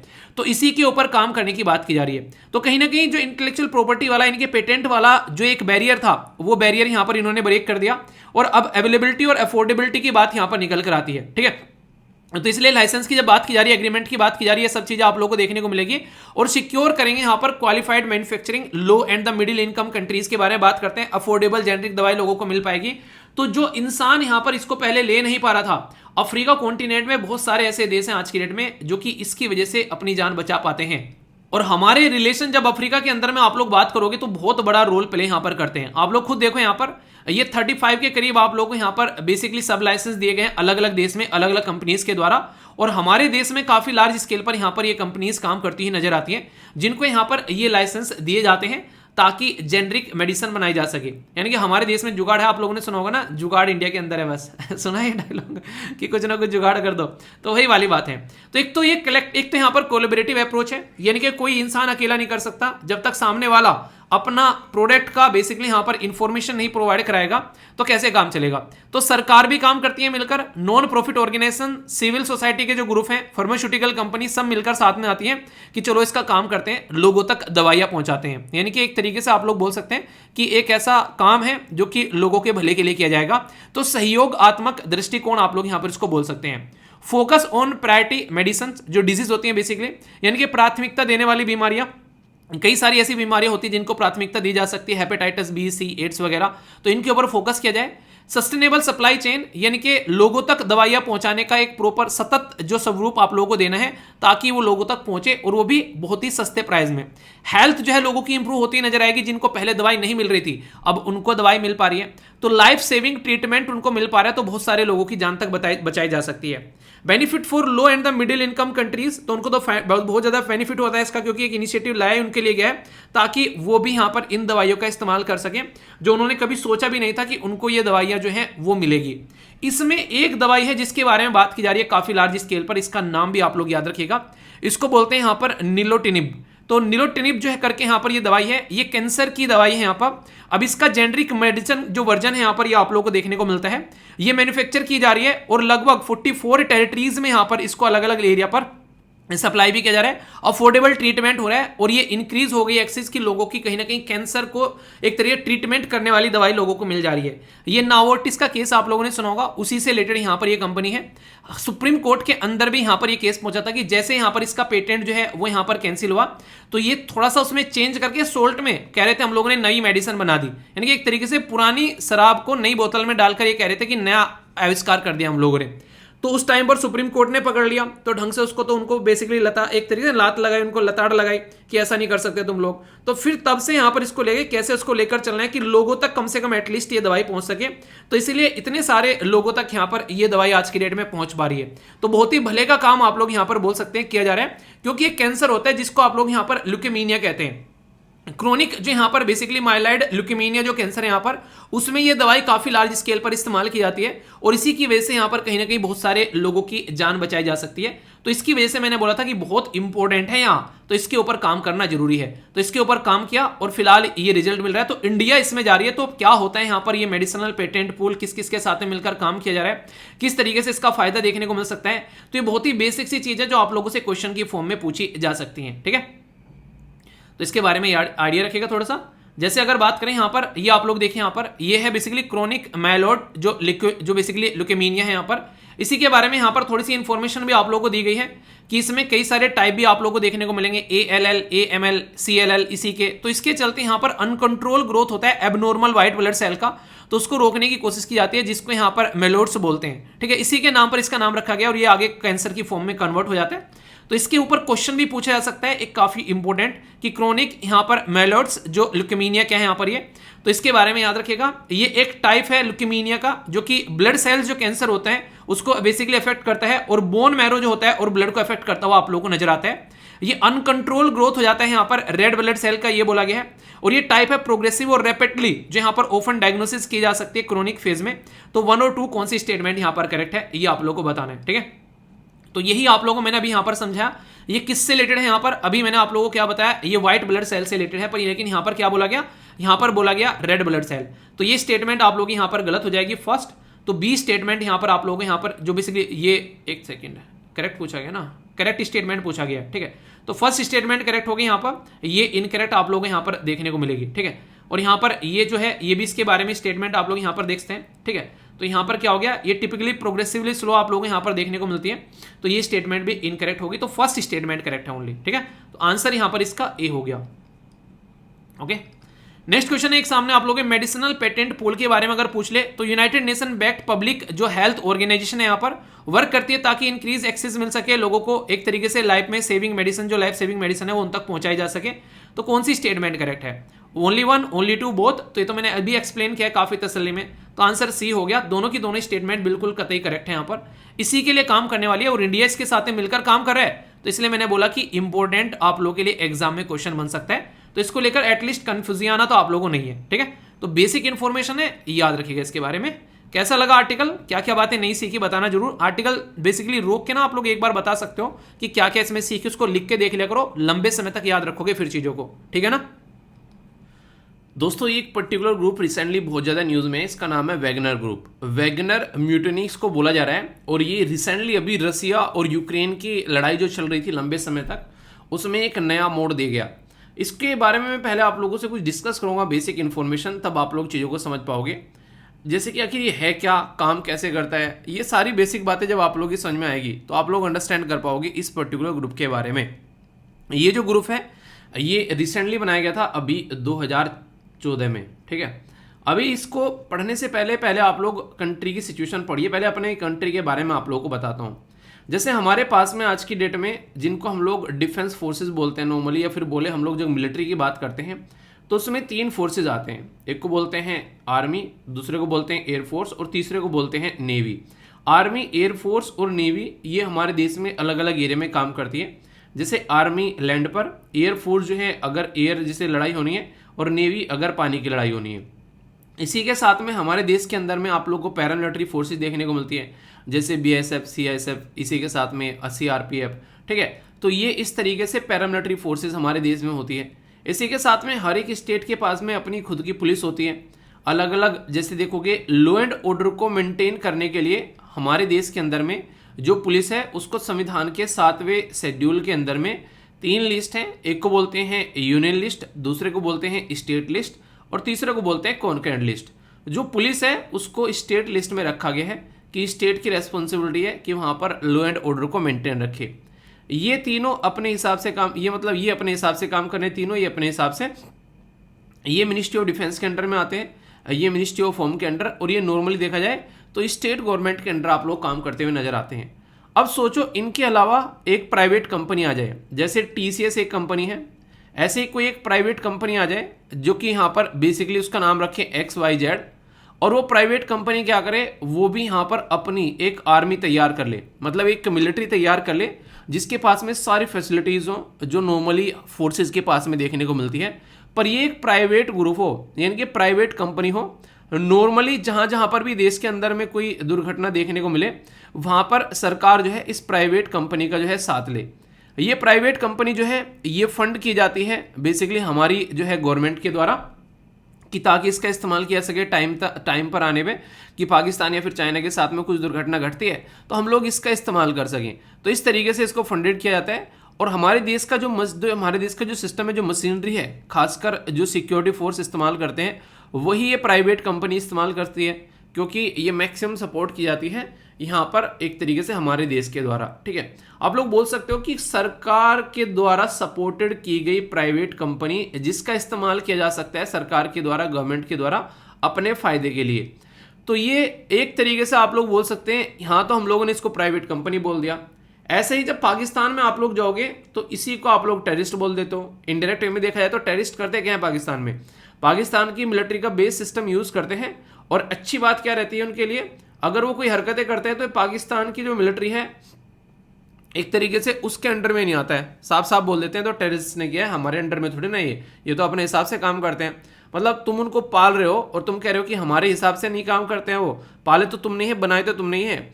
तो जो यहाँ पर ये वैगनर ग्रुप है ये एक तरीके से वही टेररिस्ट ग्रुप आप लोग यहाँ पर बोल सकते हो उसको, जो कि रसिया के अंदर में काम करता है, पर लेकिन ऐसे नहीं किसी को भी मार देता है। टेररिस्ट ग्रुप का तो ये रहता है वो तो कल को अपने अंदर भी वहाँ पर कुछ नहीं करेंगे तो वहाँ पर उनको टपकाना स्टार्ट कर देता है। पर यहाँ पर इसका एक आप लोग बोल सकते हैं कि एक ऑथेंटिसिटी है। यहाँ पर रसिया को द्वारा इसका इस्तेमाल भी किया था कई बार, जैसे 2014 में जब ये बनाया गया तो यूक्रेन का जो इन्वेजन करने में इसने बहुत बड़ा रोल प्ले किया, एक तरीके से ऐसा बोल सकते हैं आप लोग यहाँ पर रिसेंटली अभी दिक्कत क्या होगी, रिसेंटली यहाँ पर अभी दिक्कत ये होगी, जो वैगनर ग्रुप है इसके जो चीफ है उनको ये लगा कि रसिया की मिलिट्री की जो पॉलिसी चल रही है इतने लंबे समय से यूक्रेन में जो यहाँ पर वॉर चल रही है ये basically up to the mark नहीं है और ये इससे सेटिस्फाई नहीं थे। तो इनके द्वारा वापस करना स्टार्ट कर देगा काम एक तरीके से, यानी कि एक तरीके से ना साथ छोड़ देना, या फिर बोले कि यहाँ पर एक तरीके से बोला कि पुतिन का ही तख्ता पलट करने की कोशिश की गई, ऐसी भी यहाँ पर बातें निकलकर सामने आने लगी। ठीक है, तो इसके चलते यहाँ पर काफ़ी लार्ज स्केल पर ये न्यूज़ बनी ऑल ओवर वर्ल्ड में कि एक तरीके से घर का ही एक तरीके से ना, जैसे म्यूटिनी क्यों बोला गया, आप लोग को पता है 1857 की क्रांति जो थी उसको म्यूटिनी क्यों बोला गया था, कि खुद के ही सिपाही जो कि अंग्रेजों के सिपाही थे उन्होंने विद्रोह कर दिया अंग्रेजों के खिलाफ। तो ये भी उसी तरीके से वैगनर म्यूटिनी बोल दिया इसको, क्यों, क्योंकि इन्होंने खुद ने ही उसी के खिलाफ बेसिकली इन्होंने क्या कर दिया, इन्होंने अपोज कर दिया जिसने इसको बना रखा था, एक तरीके से बनाया सपोर्ट कर रखा था, डायरेक्टली तो नहीं बना रखा था। तो इसलिए यहाँ पर ये वैगनर एक प्राइवेट मिलिट्री कंपनी है, एक तरीके से यहाँ पर कंपनी देख सकते हैं, वर्ड कंपनी इस्तेमाल किया गया है। ठीक है, और यहाँ पर ये कहीं ना कहीं बोल सकते हैं कि इसी पर्पज से बनाई जा रही थी कि अगर आर्मी जहाँ पर है वहाँ पर पहले जाकर तुम काम निपटा दो, आर्मी की जरूरत ही ना पड़े, या फिर आर्मी को बैकएंड में आके आप लोग सपोर्ट कर दो। तो इसकी वजह से यहाँ पर ये काफ़ी ज़्यादा न्यूज़ में रिसेंटली अभी आया। अभी मैं आप लोगों को यूरोप की यात्रा कराता हूँ जिसको बोलते हैं क्रीमिया। क्रीमिया ये पेनिसुला है, पेनिसुला बोलते हैं जो तीन तरफ से खासकर पानी से घिरा हो। ठीक है, तो उसको पेनिसुलर एरिया बोल देते हैं। ये पेनिसुलर एरिया किसके पास में था, यूक्रेन के पास में था, पर 2014 में ये चला गया किसके पास में, ये चला गया सीधा सीधा बेसिकली रसिया के पास में। रसिया ने इसको कंट्रोल कर लिया।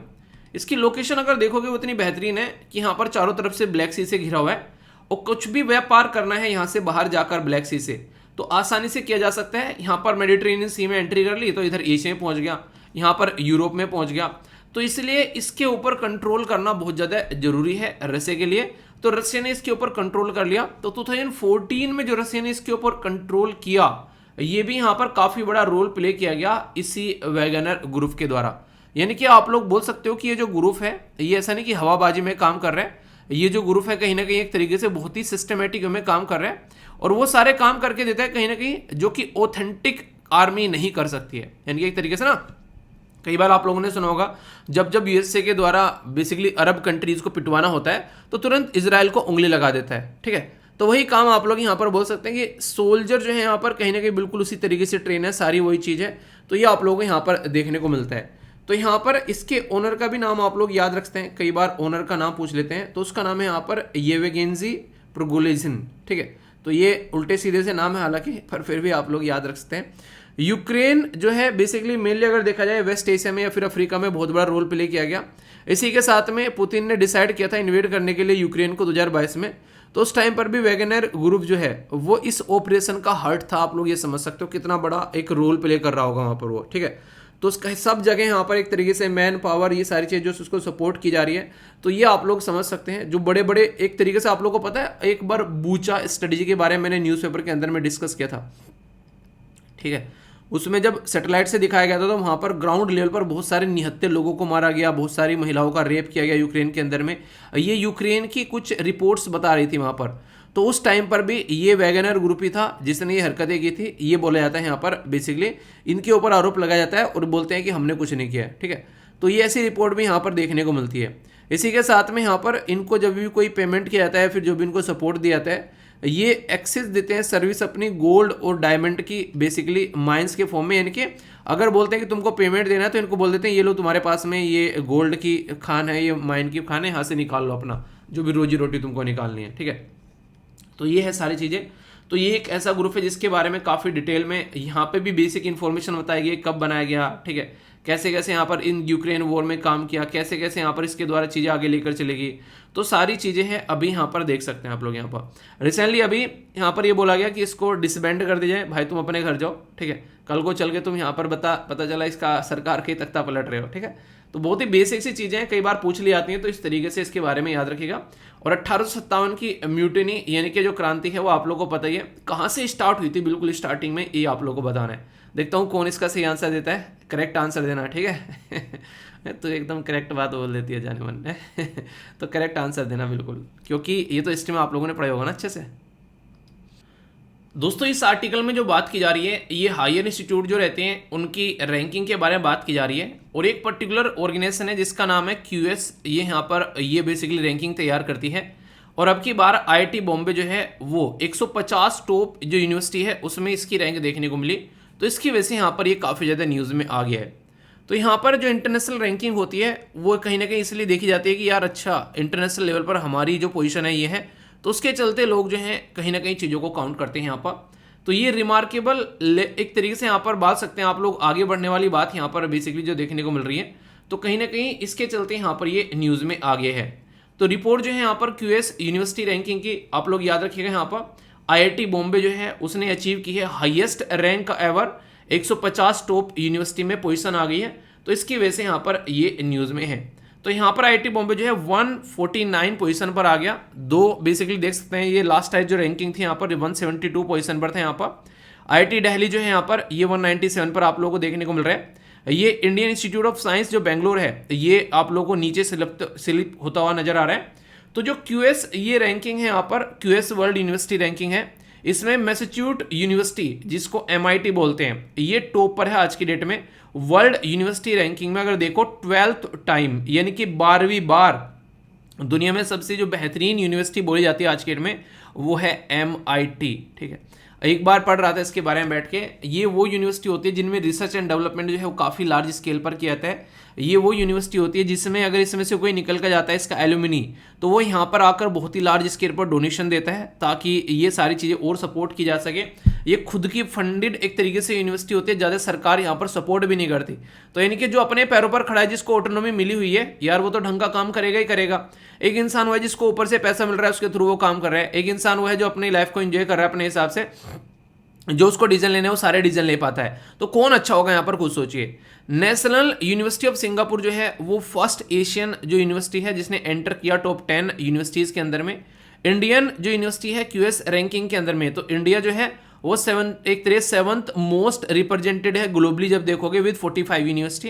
यानी कि हमारी यूनिवर्सिटी काफ़ी लार्ज स्केल पर यहाँ पर रिप्रेजेंट कर रही है, पर यह है कि टॉप 100 में पोजीशन नहीं बना पा रही है। IIT बॉम्बे जो है उसकी हाईएस्ट रैंक की देखने को मिली यहाँ पर 149। सोचो टॉप 50 में भी हम लोग नहीं है, टॉप 10 तो बहुत दूर की बात है। यूनिवर्सिटी ऑफ दिल्ली और अन्ना यूनिवर्सिटी जो है वो अपना डेब्यू बना पाई यहाँ पर टॉप 500 यूनिवर्सिटीज़ के अंदर में। तो एजुकेशन सिस्टम में अगर हम लोग को कुछ करना है तो बहुत ज़्यादा मिलकर काम करना पड़ेगा, क्योंकि कहीं ना कहीं एजुकेशन सिस्टम में सबसे ज़्यादा जरूरी है कि उस सिस्टम को ऑटोनॉमी देना। पुराने टाइम पर आप लोगों ने सुना होगा कि ये यूनिवर्सिटी इतने शानदार तरीके से काम करती है, ठीक है। आप लोगों ने पुरानी यूनिवर्सिटी के दूर दूर तक फैले हुए चर्चे सुने होंगे कि हाँ विदेशों से पढ़ने लोग यहाँ पर आया करते थे। वो यूनिवर्सिटी को इंडिपेंडेंसी थी, वो अपने हिसाब से डिसीजन ले सकते थे, अपने हिसाब से सारी चीज़ें डिसाइड कर सकते थे वो यहाँ पर, ये आप लोग समझ सकते हैं। ठीक है, अभी यहाँ पर बात करें इसका, जब यहाँ पर ये रैंकिंग डिसाइड की जाती है तो इसके पीछे कोई क्राइटेरिया है क्या? जी हाँ, इसके पीछे क्राइटेरिया रखे गए कई सारे क्राइटेरिया हैं, ये आप लोग यहाँ पर देख सकते हैं। क्राइटेरिया क्या क्या है अगर आप लोगों को बताया जाए, जैसे यहाँ पर स्टेबिलिटी, न्यू इंडिकेटर ऐड किया गया, एम्प्लॉयमेंट जो यहाँ से एक तरीके से निकल कर आ रहा है जो यहाँ पर पढ़ रहे हैं, और इंटरनल रिसर्च नेटवर्क ये भी यहाँ पर ऐड किए गए 5-5% के वेटेज में।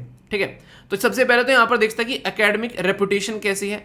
पहले इसको 40% वेटेज दिया जा रहा था, अभी इसको चेंज कर 30 कर दिया है, क्योंकि और दूसरे जो निकाले गए हैं पैरामीटर। फैकल्टी स्टूडेंट रेशियो 15 था यहाँ पर, इसको 10 कर दिया गया है यहाँ पर। ठीक है, इसी के साथ में एम्प्लॉयर रेपुटेशन क्या है यहाँ पर, उसको 10 था, इसको 15 कर दिया है। सस्टेनेबिलिटी न्यू इंडिकेटर ऐड किया गया, employment outcome new indicator add किया गया, और internal research network new indicator add किया गया। तो ये नए इंडिकेटर आज के डेट में इसके आप लोगों को देखने को मिलेंगे। इसके बेस पर यहां पर तैयार की जाती है इस पर्टिकुलर इंस्टीट्यूट की रैंकिंग। तो अपने आप से आप लोग समझ सकते हैं काफी इंपॉर्टेंट यहां पर एक तरीके की रैंकिंग हो जाती है। इसके बारे में अगर कोई आप लोगों से पूछे तो आप लोगों को बेसिक इंफॉर्मेशन एटलीस्ट के बारे में होनी चाहिए, क्योंकि जब जब ये रैंकिंग निकल कर आती है तब इसके बारे में एक तरीके से इंटरनेशनल लेवल पर डिबेट और डिस्कशन चलता है, तो इसलिए इंपॉर्टेंट है, काफी ज्यादा है। अगर इसके बारे में आप लोगों से बात करूं, आखिर ये है कहां की, कौन कंपनी है, क्या इसका नाम है, तो इसका नाम है यहाँ पर क्वैकेरेली साइमंड्स, QS। क्वैकेरेली साइमंड्स जो है ये यूके बेस्ड एक थिंक टैंक है यहाँ पर, जो इस फील्ड में काम करता है। QS ये रैंकिंग यहाँ पर तैयार की जाती है।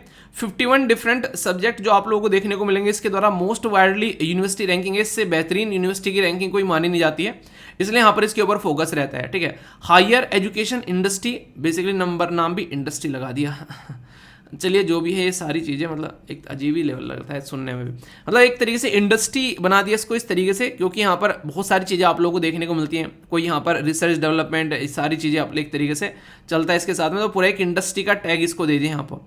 प्रोवाइड करता है मेथोडोलॉजिकल एवेल्यूएशन, यहाँ पर की एरिया क्या है हायर एजुकेशन में, कैसे उसको अच्छे से और लेके चला जा सकता है, उसमें भी एक्सपर्ट की एडवाइस आप लोगों को देखने को मिलती है। तो ये काफ़ी इंपॉर्टेंट रैंकिंग है यहाँ पर अगर बोला जाए तो। ठीक है, जैसे QS रैंकिंग के बारे में अगर बात की जाए तो यहाँ पर क्वैकेरली जो साइमंड्स है ये US से बेस्ड एक थिंक टैंक है। ये रैंकिंग जो है एनुअल पब्लिकेशन करती है इसका। बेसिकली कौन सी स्टेटमेंट है यहाँ पर आप लोगों को बताना है, only one, only two, both या फिर नन। तो आंसर क्या होगा बताया, अभी यहाँ पर ब्रिटेन की है, तो आंसर क्या हो गया, आंसर यहाँ पर बी हो गया। ठीक है, ओके बी हो गया। ठीक है, ये क्या लिखा हुआ है, इनकरेक्ट लिखा हुआ है, तो जब इनकरेक्ट लिखा हुआ है तो आंसर ए हो जाएगा। इसलिए कहते हो पता होते होते भी जब क्वेश्चन आसान हो गया तो सतर्क हो जाना कि कुछ और गड़बड़ कर दी है एग्जामिनर ने। ठीक है, तो इसलिए ध्यान से चीज़ों को पढ़िए, वरना एग्जाम में धोखा खाकर बैठोगे। सबसे बड़ी बात है आज की डेट में अगर हम लोग अपनी देश के इंस्टीट्यूट को अगर सिस्टमेटिक वे में अगर आगे लेके नहीं चल पा रहे हैं तो फिर बहुत सारी दिक्कतें यार निकल कर आती हैं। ठीक है, तो इसलिए यहाँ पर एक तरीके से सबसे पहली बात तो यह है कि जो हमारे देश के अंदर फैकल्टीज़ हैं इंस्टीट्यूशन में, वो फैकल्टी जो है अप टू द मार्क होनी चाहिए। कई बार वहाँ पर भी आप लोगों को वैकेंसीज देखने को मिलती है, तो ये सही तरीका नहीं है। जहाँ टीचर ही नहीं है तो फिर कैसे उस इंस्टीट्यूट को आप लोग आगे लेकर चलोगे।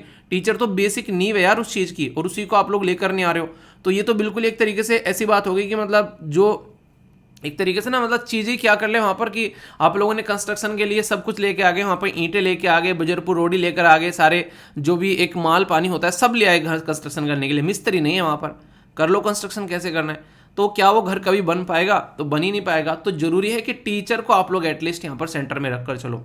तो ये है बेसिक इन्फॉर्मेशन। कोई डाउट, कोई समस्या, परेशानी हो तो बताना। ये कई बार क्वेश्चन पूछ ले आते हैं किसकी रैंकिंग कहाँ पर है, क्या क्या चीज़ें हैं, हमारी कैसे कैसे है, किसके द्वारा रिप्रेजेंट की जाती है, सारी बेसिक इन्फॉर्मेशन। और ऐसे क्वेश्चन अक्सर आप लोगों से प्रीलिम्स से पूछे जाते हैं। ठीक है, मेन से पूछा गया तो एनालिसिस किया जाएगा कि किस तरीके से हमारे इंस्टीट्यूट, जो हमारे देश के जो इंस्टीट्यूट है उनकी रैंकिंग देखने को मिल रही है इसके हिसाब से, तो कैसे उसको इंप्रूव किया जा सकता है, कैसे प्रोज एंड कौन से हैं। तो इस तरीके से मेन से में क्वेश्चन आप लोगों का बन सकता है, पर लेकिन प्रीलिम्स में से डायरेक्ट क्वेश्चन बनते हैं। ठीक है दोस्तों, अब बात करेंगे यहाँ पर बहुत ही इंपॉर्टेंट शॉर्ट न्यूज़ के बारे में, फैक्चुअल न्यूज़, या फिर आप लोग बोल सकते हैं वन डे टाइप एग्जाम में डायरेक्ट पूछे जाने वाली न्यूज़ भी आप लोग इनको बोल सकते हैं। सोर्सेज भी दिखाऊंगा कहाँ कहाँ से उठाई गई हैं, और इसी के साथ में कुछ आप लोगों को जो करंट की न्यूज़ है वो भी डिस्कस करते हुए आगे बढ़ेंगे। फटाफट बहुत सारी न्यूज़ आप लोग की कवर हो जाएगी। पहले बात करेंगे देश देशांतर, यानी कि जो देश के आज के में हमारे देश के अंदर में न्यूज़ में है। सबसे पहले बात की जा रही है चैंपियंस 2.0 पोर्टल के बारे में, यानी कि एक तरीके से एक ऐसा पोर्टल का मतलब क्या होता है, वेबसाइट और मोबाइल एप्लीकेशन आप लोग समझ सही हैं। जैसे SLV का एप्लीकेशन है, उस पर आप लोगों को कई सारी चीज़ें आप लोग देखने को मिलती हैं। अलग अलग डायरेक्शन में ऐसे ही ऐप बनाए जाते हैं, उनमें कई सारी चीज़ें आप लोगों को देखने को मिलती हैं एक ही जगह इकट्ठी। और ये क्या रहता है, ये इसलिए रहता है कि इंडिविजुअल आप लोग किसी पर्टिकुलर जब ऐप को इंस्टॉल करते हो तो उससे रिलेटेड जितनी भी सर्विस है वहां पर उसको प्रोवाइड कराने की कोशिश की जाती है। क्यों? क्योंकि वेबसाइट जो है वो मोबाइल में खुलना अच्छे से नहीं खुल पाती है, एप्लीकेशन मोबाइल फ्रेंडली बनाए जाते हैं। ठीक है, तो इसके अंदर में कई सारी चीजें आप लोगों को देखने को मिलेगी। और MSME day, micro small and medium enterprise के बारे में मैंने डिस्कस किया था, उसको ध्यान में रखते हुए यहां पर इसको अभी लॉन्च किया गया है। ठीक है, तो नारायण राव के द्वारा लॉन्च किया गया यहां पर जो नारायण राणे, ठीक है, राव नहीं है, राणे के द्वारा लॉन्च किया गया चैंपियंस 2.0 पोर्टल, जो कि जियो टैगिंग की बात भी करेगा प्रोजेक्ट के बारे में। जियो टैगिंग का मतलब क्या होता है, किसी चीज को आइडेंटिफाई करना कि अच्छा पर्टिकुलर लोकेशन पर ये चीज है, या फिर उसको एक तरीके से आप लोग इस तरीके से बोल सकते हैं जैसे नरेगा, एमजी नरेगा की स्कीम लाई, उसमें जो काम करने वाले वर्कर के उनकी जियो टैगिंग करने की बात की गई, मतलब कि ये अपने काम पर प्रेजेंट है कि नहीं, या फिर ऐसी अटेंडेंस लग रही है इस इंसान की, तो वाली बात है। कई बार आप लोग देखें ना कि फिंगरप्रिंट लगाते हैं एक तरीके से कि हाँ हम लोग आ गए हैं, तो वही वाली बात है। तो यूनियन मिनिस्टर फॉर जो यहाँ पर एक तरीके से micro small and medium enterprise है, जिनका नाम है यहाँ पर नारायण राणे, इनके द्वारा यहाँ पर ये लॉन्च किया गया दोनों चीजें, जिससे कि टेक्नोलॉजी का इस्तेमाल कर चीजों को सुधारा जा सके micro small and medium enterprise जो कि लघु उद्योग है हमारा उसके अंदर। ठीक है, तो मिनिस्ट्री के द्वारा यहाँ पर बेसिकली ये लॉन्च किया गया, ये सेलिब्रेट किया गया अभी हमारे देश के अंदर में। आप लोगों को पता है यहाँ पर एक तरीके से ये डे सेलिब्रेट करते हैं। तो उद्यमी भारत एमएसएमई डे, ये इंटरनेशनल एमएसएमई डे जो है 27 जून को सेलिब्रेट करते हैं हम लोग, इसको उद्यमी भारत एमएसएमई डे भी बोलते हैं। ठीक है, तो इस तरीके से समझ सकते हैं आप लोग। एमएसएमई आइडिया जो है ये हैकाथॉन 3.0 या फिर 3.0 बोल देते हो आप लोग, फॉर द वुमेन एंटरप्रेन्योर के लिए भी यहाँ पर लॉन्च किया गया। इंपॉर्टेंट बात क्या है यहाँ पर, आज की डेट में अगर कुछ भी हम लोग कर रहे हैं उसके साथ में एक तो टेक्नोलॉजी इंक्लूड कर रहे हैं, दूसरा हम लोग बात कर रहे हैं वुमेन एम्पावरमेंट के बारे में। रीजन क्या है, क्योंकि सोचो अगर हम लोग बात करते हैं किसी बिजनेस के बारे में, एक मेल इंसान बिजनेस कर रहा है, समझ में आता है कि हाँ यार काम धंधा जो है एक इंसान करेगा, पर लेकिन अगर फीमेल कर रही है तो उसको नॉर्मली इतना अप्रिशिएट नहीं किया जाता सोसाइटी में। पर लेकिन अगर सामने निकल कर आ जाए फीमेल शानदार तरीके से और लीडरशिप की क्वालिटी में आ जाए, तो आगे बहुत सारी लड़कियां जो हैं वो बिजनेस करती हुई नजर आएगी यहाँ पर। तो इस तरीके से आप लोग समझ सकते हैं, तो अप्रिशिएट करने लायक ये चीज है। ठीक है दोस्तों, नेक्स्ट जो न्यूज़ है यहाँ पर ये बात करेंगे एक पर्टिकुलर प्रोजेक्ट के बारे में जो कि CSR से रिलेटेड है। CSR शब्द अगर आप लोग थोड़े लंबे समय से मेरे साथ में जुड़े हैं तो कई बार सुना होगा, कॉर्पोरेट सोशल रेस्पॉन्सिबिलिटी, यानी कि जो कंपनीज हैं उनकी एक रेस्पॉन्सिबिलिटी है कि वो समाज में अपना कॉन्ट्रीब्यूशन दें, तो उसके लिए यहाँ पर काम किया जाता है। तो अभी यहाँ पर बात की जा रही है सागर सामाजिक सहयोग, यानी कि सागर का मतलब एक तरीके से आप लोग बोल सकते हैं पानी के बारे में बात की जा रही है। सामाजिक सहयोग यानी कि एक तरीके से समाज मिलकर सहयोग करे, किसके द्वारा लॉन्च किया गया, ministry of port shipping and waterways के द्वारा। तो ये अभी रिसेंटली यहाँ पर ये न्यूज़ में इसके बारे में बात करते हैं। आखिर मिनिस्टर कौन है अगर मैं आप लोगों से पूछूं तो बताइए। तो मिनिस्टर है यहाँ पर सर्बानंद सोनोवाल जी, इनके द्वारा यहाँ पर इसको लॉन्च किया गया। तो यूनियन मिनिस्टर के द्वारा यहाँ पर ये पर्टिकुलर सिस्टम लॉन्च किया गया जिसमें कॉर्पोरेट सोशल रेस्पॉन्सिबिलिटी का इस्तेमाल किया जाएगा बेसिकली मिनिस्ट्री ऑफ शिपिंग के अंदर में, ये बोला जा रहा है। इसके तहत जो गाइडलाइन है वो भी यहाँ पर रिन्यू की गई है इस पर्टिकुलर सिस्टम के लिए, ताकि एक्सपर्ट जो कि एक तरीके ना और ज़्यादा यहाँ पर एक तरीके खर्चा भी किया जा सके और नए नए प्रोजेक्ट को लाया जा सके, साथ में वेलफेयर किया जा सके कम्युनिटी का जो इस पर्टिकुलर एरिया में काम करती है। कॉर्पोरेट सोशल रेस्पॉन्सिबिलिटी में क्या रहता है कि आप लोग एक पर्टिकुलर ड्यूरेशन के बेसिकली अपने प्रॉफिट का परसेंटेज यहाँ पर प्रोवाइड करवाते हो, खासकर सोसाइटी के वेलफेयर के लिए। थोड़ा सा याद भी रखना इसके बारे में, अगर कोई कंपनी कोई बिजनेस कर रही है, बिजनेस करने के बाद में उस कंपनी को प्रॉफिट हो रहा है, तो लास्ट 3 साल में जितना प्रॉफिट हुआ है उसका 2% जो है वो CSR में यहाँ पर देगा, कॉर्पोरेट सोशल रेस्पॉन्सिबिलिटी में। तो ये क्वेश्चन भी आप लोगों से MCQ की फॉर्म में पूछे जा चुके हैं, तो इसको आप लोग याद रखिएगा। ये सबसे इंपॉर्टेंट बात क्या है, सबसे इंपॉर्टेंट बात यह है कि कंपनी जो है सोसाइटी के लिए यहाँ पर बेसिकली अपना कॉन्ट्रीब्यूशन दे रही है, और ये टैक्स फ्री होता है जो यहाँ पर इनके द्वारा एक कॉन्ट्रीब्यूशन दिया जाता है, कहीं ना कहीं आप लोग ऐसा बोल सकते हो। तो बहुत ही इंपॉर्टेंट है और डायरेक्ट क्वेश्चन भी यहाँ से बनते हैं। तो मिनिस्ट्री ऑफ शिपिंग के लिए अब ये काम करने की बात की जा रही है। ठीक है, नेक्स्ट जो न्यूज़ है यहाँ पर ये G20 के बारे में बात की जा रही है। तो G20 यानी कि स्टार्टअप 20 इंगेजमेंट ग्रुप ए, ये सम अप ऑफ आइडिया, तो इसके बारे में बेसिक इन्फॉर्मेशन जानेंगे आखिर ये है क्या, थोड़ा सा इसको देख लेते हैं ताकि आप लोग चीज़ों को अंडरस्टैंड कर सको। स्टार्टअप एक ऐसी चीज हो चुकी है आज की डेट में देश के अंदर में जो कि देश की इकोनॉमी को नेक्स्ट लेवल पर उठाकर लेकर जा रही है। अगर कोई इंसान अपना कोई स्टार्टअप स्टार्ट करता है तो उसमें अच्छी बात क्या रहती है, एक तो अपने ही देश के रिसोर्सेज जो हैं वो अपने ही देश में इस्तेमाल किए जा रहे हैं, दूसरा अपने ही देश में उसका एम्प्लॉयमेंट किया जा रहा है जनरेट, अपने ही देश की सरकार को जो है वो टैक्स दिया जा रहा है। तो कोई भी नया बिजनेस निकल कर आ रहा है तो कहीं ना कहीं सरकार की जो गवर्नमेंट है उसके ऊपर जो डिपेंडेंसी है लोगों की वो कम होती जा रही है। इवन बहुत सारे आईएएस ऑफिसर आप लोगों को आज के डेट में ऐसा देखने को मिलेंगे, आईएएस आईपीएस अलग अलग गवर्नमेंट डिपार्टमेंट के, जो कि आज की डेट में अपनी सर्विस छोड़ छोड़कर अपने खुद के काम धंधे स्टार्ट कर रहे हैं। ये आप लोगों ने नोटिस किया होगा। तो इसमें फायदा क्या है? फायदा इसमें यह है कि कहीं ना कहीं जॉब देने वाले बन गए हैं वो लोग आज की डेट में जो कभी जॉब लेने वाले हुआ करते थे। तो इससे ये फायदा देखने को मिलता है और एक टीम स्पिरिट भी निकल कर आती है कि हाँ यार कुछ काम करना है हम लोग को मिलकर। आज की डेट में ऐसा देख सकते हैं, खुद एसएलवी में देख लो आज की डेट में लगभग 30 से भी ज्यादा ऊपर आज के डेट में जो है लोग काम कर रहे हैं टोटल मिलाकर। ठीक है, तो ये क्या हो गया, एक टाइम पर ऐसा था कि मैं खुद जो है जॉब के लिए मैं बेसिकली जा रहा था, पर लेकिन आज के डेट में 30 घर के चूल्हे जल रहे हैं इससे। तो ये क्या होता है, ये एक तरीका आप लोग बोल सकते हैं। ऐसी ऐसी चीजों को सपोर्ट करने की बात कहते हैं। यूएसए इतना बड़ा देश कैसे बन गया, इतना अमीर, चाइना इतना अमीर कैसे बन गया? क्योंकि मैक्सिमम लोग जो हैं वो अपना खुद का कोई ना कोई काम धंधा स्टार्ट करना चाहते हैं, जिस भी चीज में उनका वो टैलेंट है जिससे सोसाइटी में कुछ कंट्रीब्यूशन दे सके। तो ऐसा कुछ यहाँ पर कहीं ना कहीं ये इसको सपोर्ट करने के लिए आप लोगों को देखने को मिलेगा 2 दिन का स्टार्टअप 2020 समिट जो है यहाँ पर, स्टार्टअप 20 जो समिट है यहाँ पर, ये 3 जुलाई से ये गुरुग्राम में आप लोगों को नजर आएगा, हरियाणा के अंदर में, इन नॉर्थ इंडिया के अंदर में। जैसे साउथ इंडिया में बेंगलुरु आप लोग बोलते हैं, चेन्नई बोलते हैं, नॉर्थ इंडिया में आप लोगों को ग्रेटर नोएडा और गुरुग्राम जो है ये स्टार्टअप के हब नजर आएंगे आज की डेट में। उभरती हुई सिटी सितारे बोल सकते हैं इनको। इंडिया जो है वो होस्ट करने जा रहा है, जैसे मैंने बताया G20 की मीटिंग तो आप लोगों को पता ही है। अब उसी के साथ में यहाँ पर ये स्टार्टअप 20 शिखर समिट की बात की गई 3 जुलाई से। इसमें बेसिकली आप लोग बोलेंगे कि पॉलिसीज रिलीज की जाएगी, कैसे हम लोग अपने देश में एक स्टार्टअप इकोसिस्टम तैयार कर सकते हैं। इवन अगर हमारे देश में कोई आइडिया नहीं है तो क्रॉस बॉर्डर जाकर भी हम लोग कोलैबोरेशन कर सकते हैं, ये बात की जा रही है। ये समिट जो है लार्ज स्टार्टअप कॉन्क्लेव आप लोगों को देखने को मिलेगा।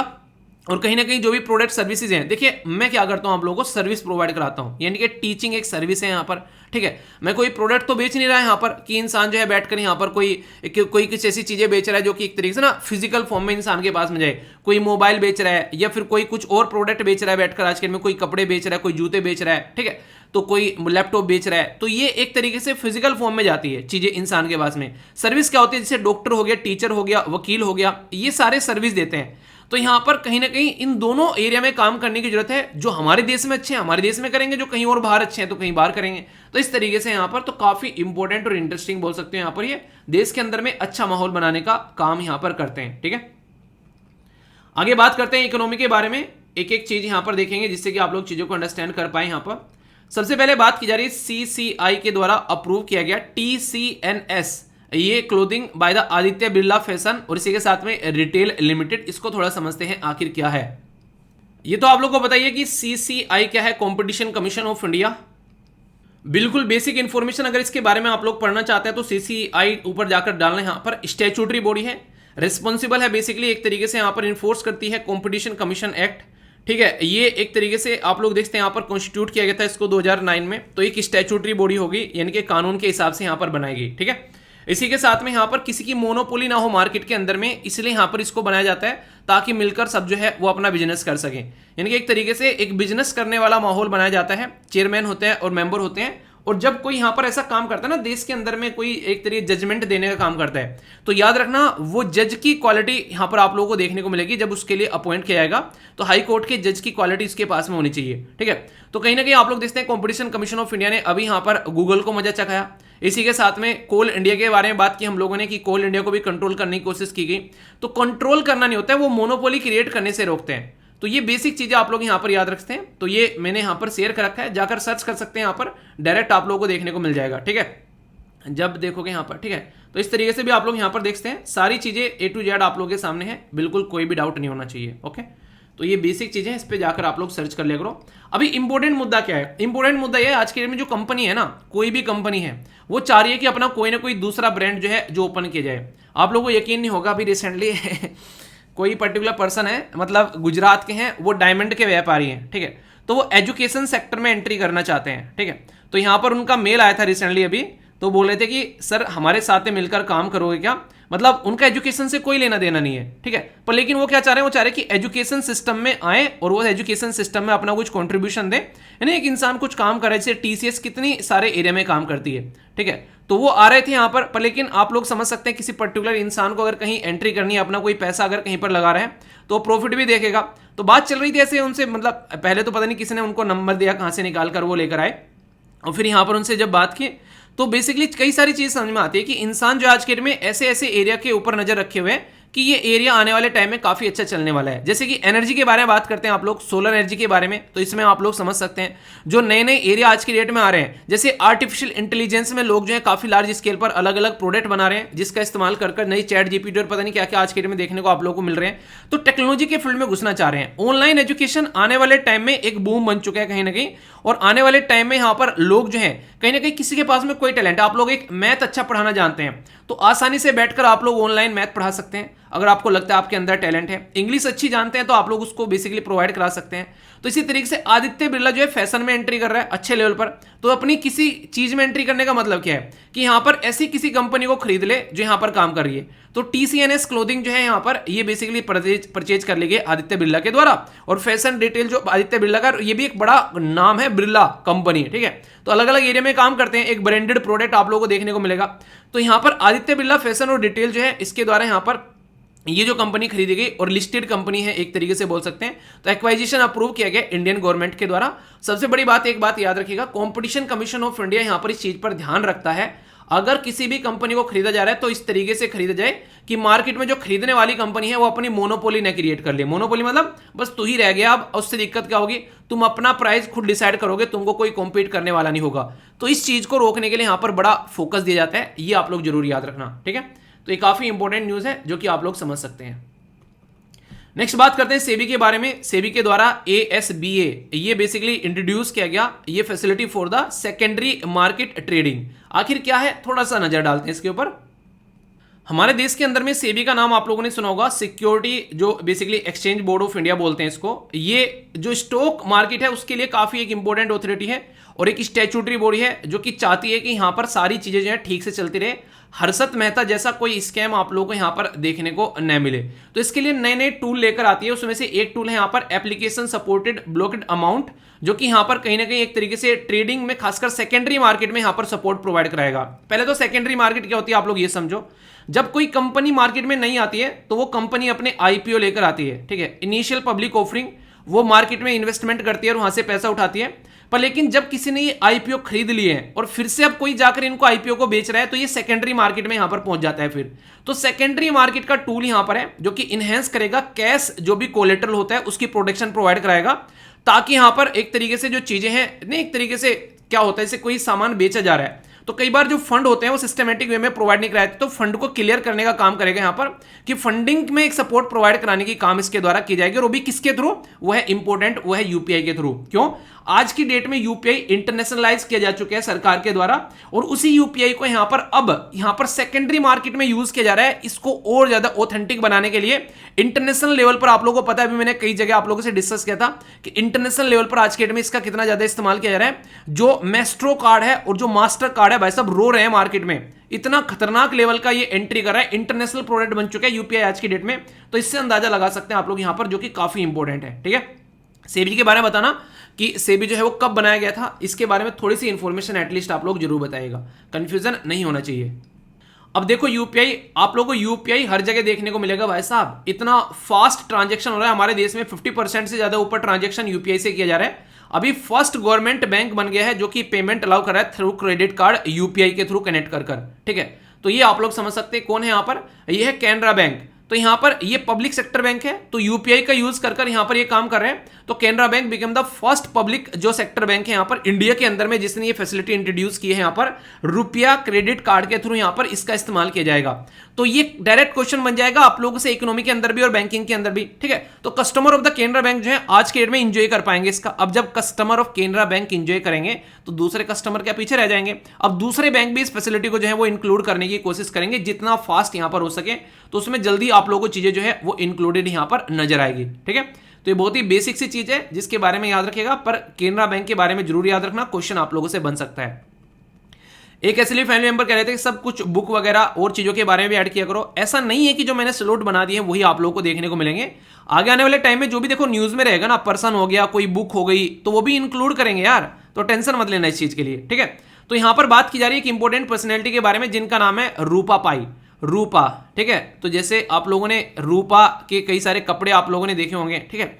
तो उसी तरीके से यहां पर बात उसके नाम से याद रख सकते हैं यहाँ पर बच्चों के कपड़ों के बारे में बात की जा रही है। क्या बच्चों के कपड़ों के? नहीं, बच्चों की किताबों के। ठीक है, तो रूपा पाई न्यू चिल्ड्रन जो बुक है यहाँ पर, इसके बारे में आप लोग याद रखते हैं, जो कि खासकर बात करेगी पतंजलि योगा सूत्रा के बारे में। बच्चों के लिए नॉर्मल तो आप लोग जानते हैं, सबके लिए हम लोग बात करते हैं यार, हाँ ये इंसान उसके लिए वो किया जा रहा है फलाना ढिमकाना। इन्होंने योगा का बच्चों के लिए क्या इस्तेमाल किया सकता है उसके ऊपर किताब लिखी है। तो इंपॉर्टेंट क्या होगी? एक तो योगा से रिलेटेड है, दूसरा बच्चों से रिलेटेड है, तो बुक भी इंपॉर्टेंट हो गई और उसके ऑथर भी इंपॉर्टेंट हो गए। तो यहां पर याद रखना, ये बेसिकली काफी रिनाउंड एक तरीके से इंपॉर्टेंट पर्सनैलिटी है बुक के क्षेत्र में, जो बच्चों के लिए काम करती है यहां पर। तो ये इसके बारे में क्वेश्चन पूछा सकता है। तो the yoga Sutra for children, ये किताब किसके द्वारा पब्लिश की गई? तो यहां पर याद रखा, रूपा पाई की किताब है यहां पर। ठीक है, तो डायरेक्ट क्वेश्चन आप लोगों से यहां पर पूछा जा सकता है इसके बारे में। और आप में से कितने ऐसे सिली फैमिली मेंबर है जो कि आज के डेट में योगा स्टार्ट कर चुके हैं? यस या फिर नो जरूर बताना। ठीक है ये बताना जरूर। ठीक है, ये बेसिकली जो हैच करके इंडिया जो इसके द्वारा पब्लिश की गई, और एम है कनेक्ट करने के लिए कि बच्चों की एवरीडे लाइफ में योगा को इंक्लूड किया जा सके। जो फीचर्स टेक्निक है यहाँ पर, खासकर जो महर्षि पतंजलि थे, जिनको योगा का गुरु माना जाता है इंडिया के अंदर में एक तरीके से, जिनके द्वारा योगा एक तरीके से धरती पर लाया गया ऐसा बोल सकते हैं। तो उसमें से टेक्निक उठाई गई है डायरेक्ट, और बच्चों के लिए योगा को आगे लेकर चलने की बात की जा रही है। द गीता फॉर चिल्ड्रन, ठीक है, तो इनके द्वारा ये किताब भी लिखी गई, सारी मैक्सिमम बच्चों की आप लोगों को देखने को मिलेगी। तो बुक्स एंड ऑथर जो कि न्यूज में रहती है डायरेक्ट और इनडायरेक्ट वे की वजह से, आप लोग इसके बारे में एटलीस्ट याद जरूर रखिएगा। ठीक है, तो कंफ्यूजन नहीं होना चाहिए।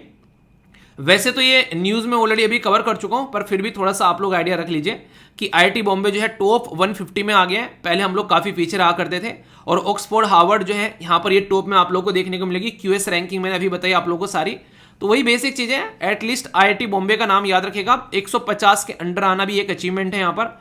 एक टाइम ऐसा था कि हम लोग दुनिया में बेस्ट यूनिवर्सिटी की कैटेगरी में आया करते थे। ठीक है, तो ये आप लोग इसके बारे में थोड़ा सा एटलीस्ट कम से कम याद रख सकते हैं। इंपॉर्टेंट न्यूज है, और इसके बारे में हो सकता है जल्दी आने वाले टाइम में मैं एक आर्टिकल भी आप लोगों से डिस्कस करूं। आउटर स्पेस को लेकर जो रेस लगी हुई है, इंडिया अभी एक पर्टिकुलर सिस्टम का मेंबर बना है, उसके बारे में एक आर्टिकल डिस्कस करूंगा मैं एक आध दिन में, जब भी मेरा टाइम लगेगा। बहुत ही शानदार आर्टिकल है, सुनकर आप लोगों के चक्षु खुलने वाले हैं। उसी आउटर स्पेस के बारे में ये न्यूज है जो आप लोगों से डिस्कस करने जा रहा हूं। साइंस की डायरेक्ट न्यूज आप लोगों के सामने है। इंडियन ओरिजिन की पर्सन, इंडियन ओरिजिन मतलब कुछ ना कुछ पेरेंट्स वगैरह जो है वो इंडियन ओरिजिन से कनेक्ट आते हैं। यहाँ पर नाम है यहाँ पर इनका आरती ओला मैनी। ठीक है, तो इनको अपॉइंट किया गया है UNOOSAR डायरेक्टर। कईयों ने तो ये नाम पहली बार सुना होगा कि ऐसा भी कुछ है क्या, पर हमारे देश की मूल की कोई पर्सनैलिटी जाकर बैठ गई, वो भी हमारे देश की लड़की, तो ये तो सैल्यूट करने वाली बात है। ठीक है, तो यहां पर बात करते हैं कि इसके बारे में। इंडियन ओरिजिन की आरती ओला मैनी जो है वो अपॉइंट की गई है UN outer space director. Outer space की बात की जा रही है, स्पेस के बाहर जाकर जो एरिया होता है उसमें हम लोग शांति में उसका कैसे इस्तेमाल कर सकते हैं, ये उसी पर्पज से, और नाम भी इसीलिए रखा गया है UN office for the outer space affair. तो यहां पर ये आप लोगों को वियना यानी कि ऑस्ट्रिया के अंदर इसका हेडक्वार्टर आप लोगों को देखने को मिलेगा।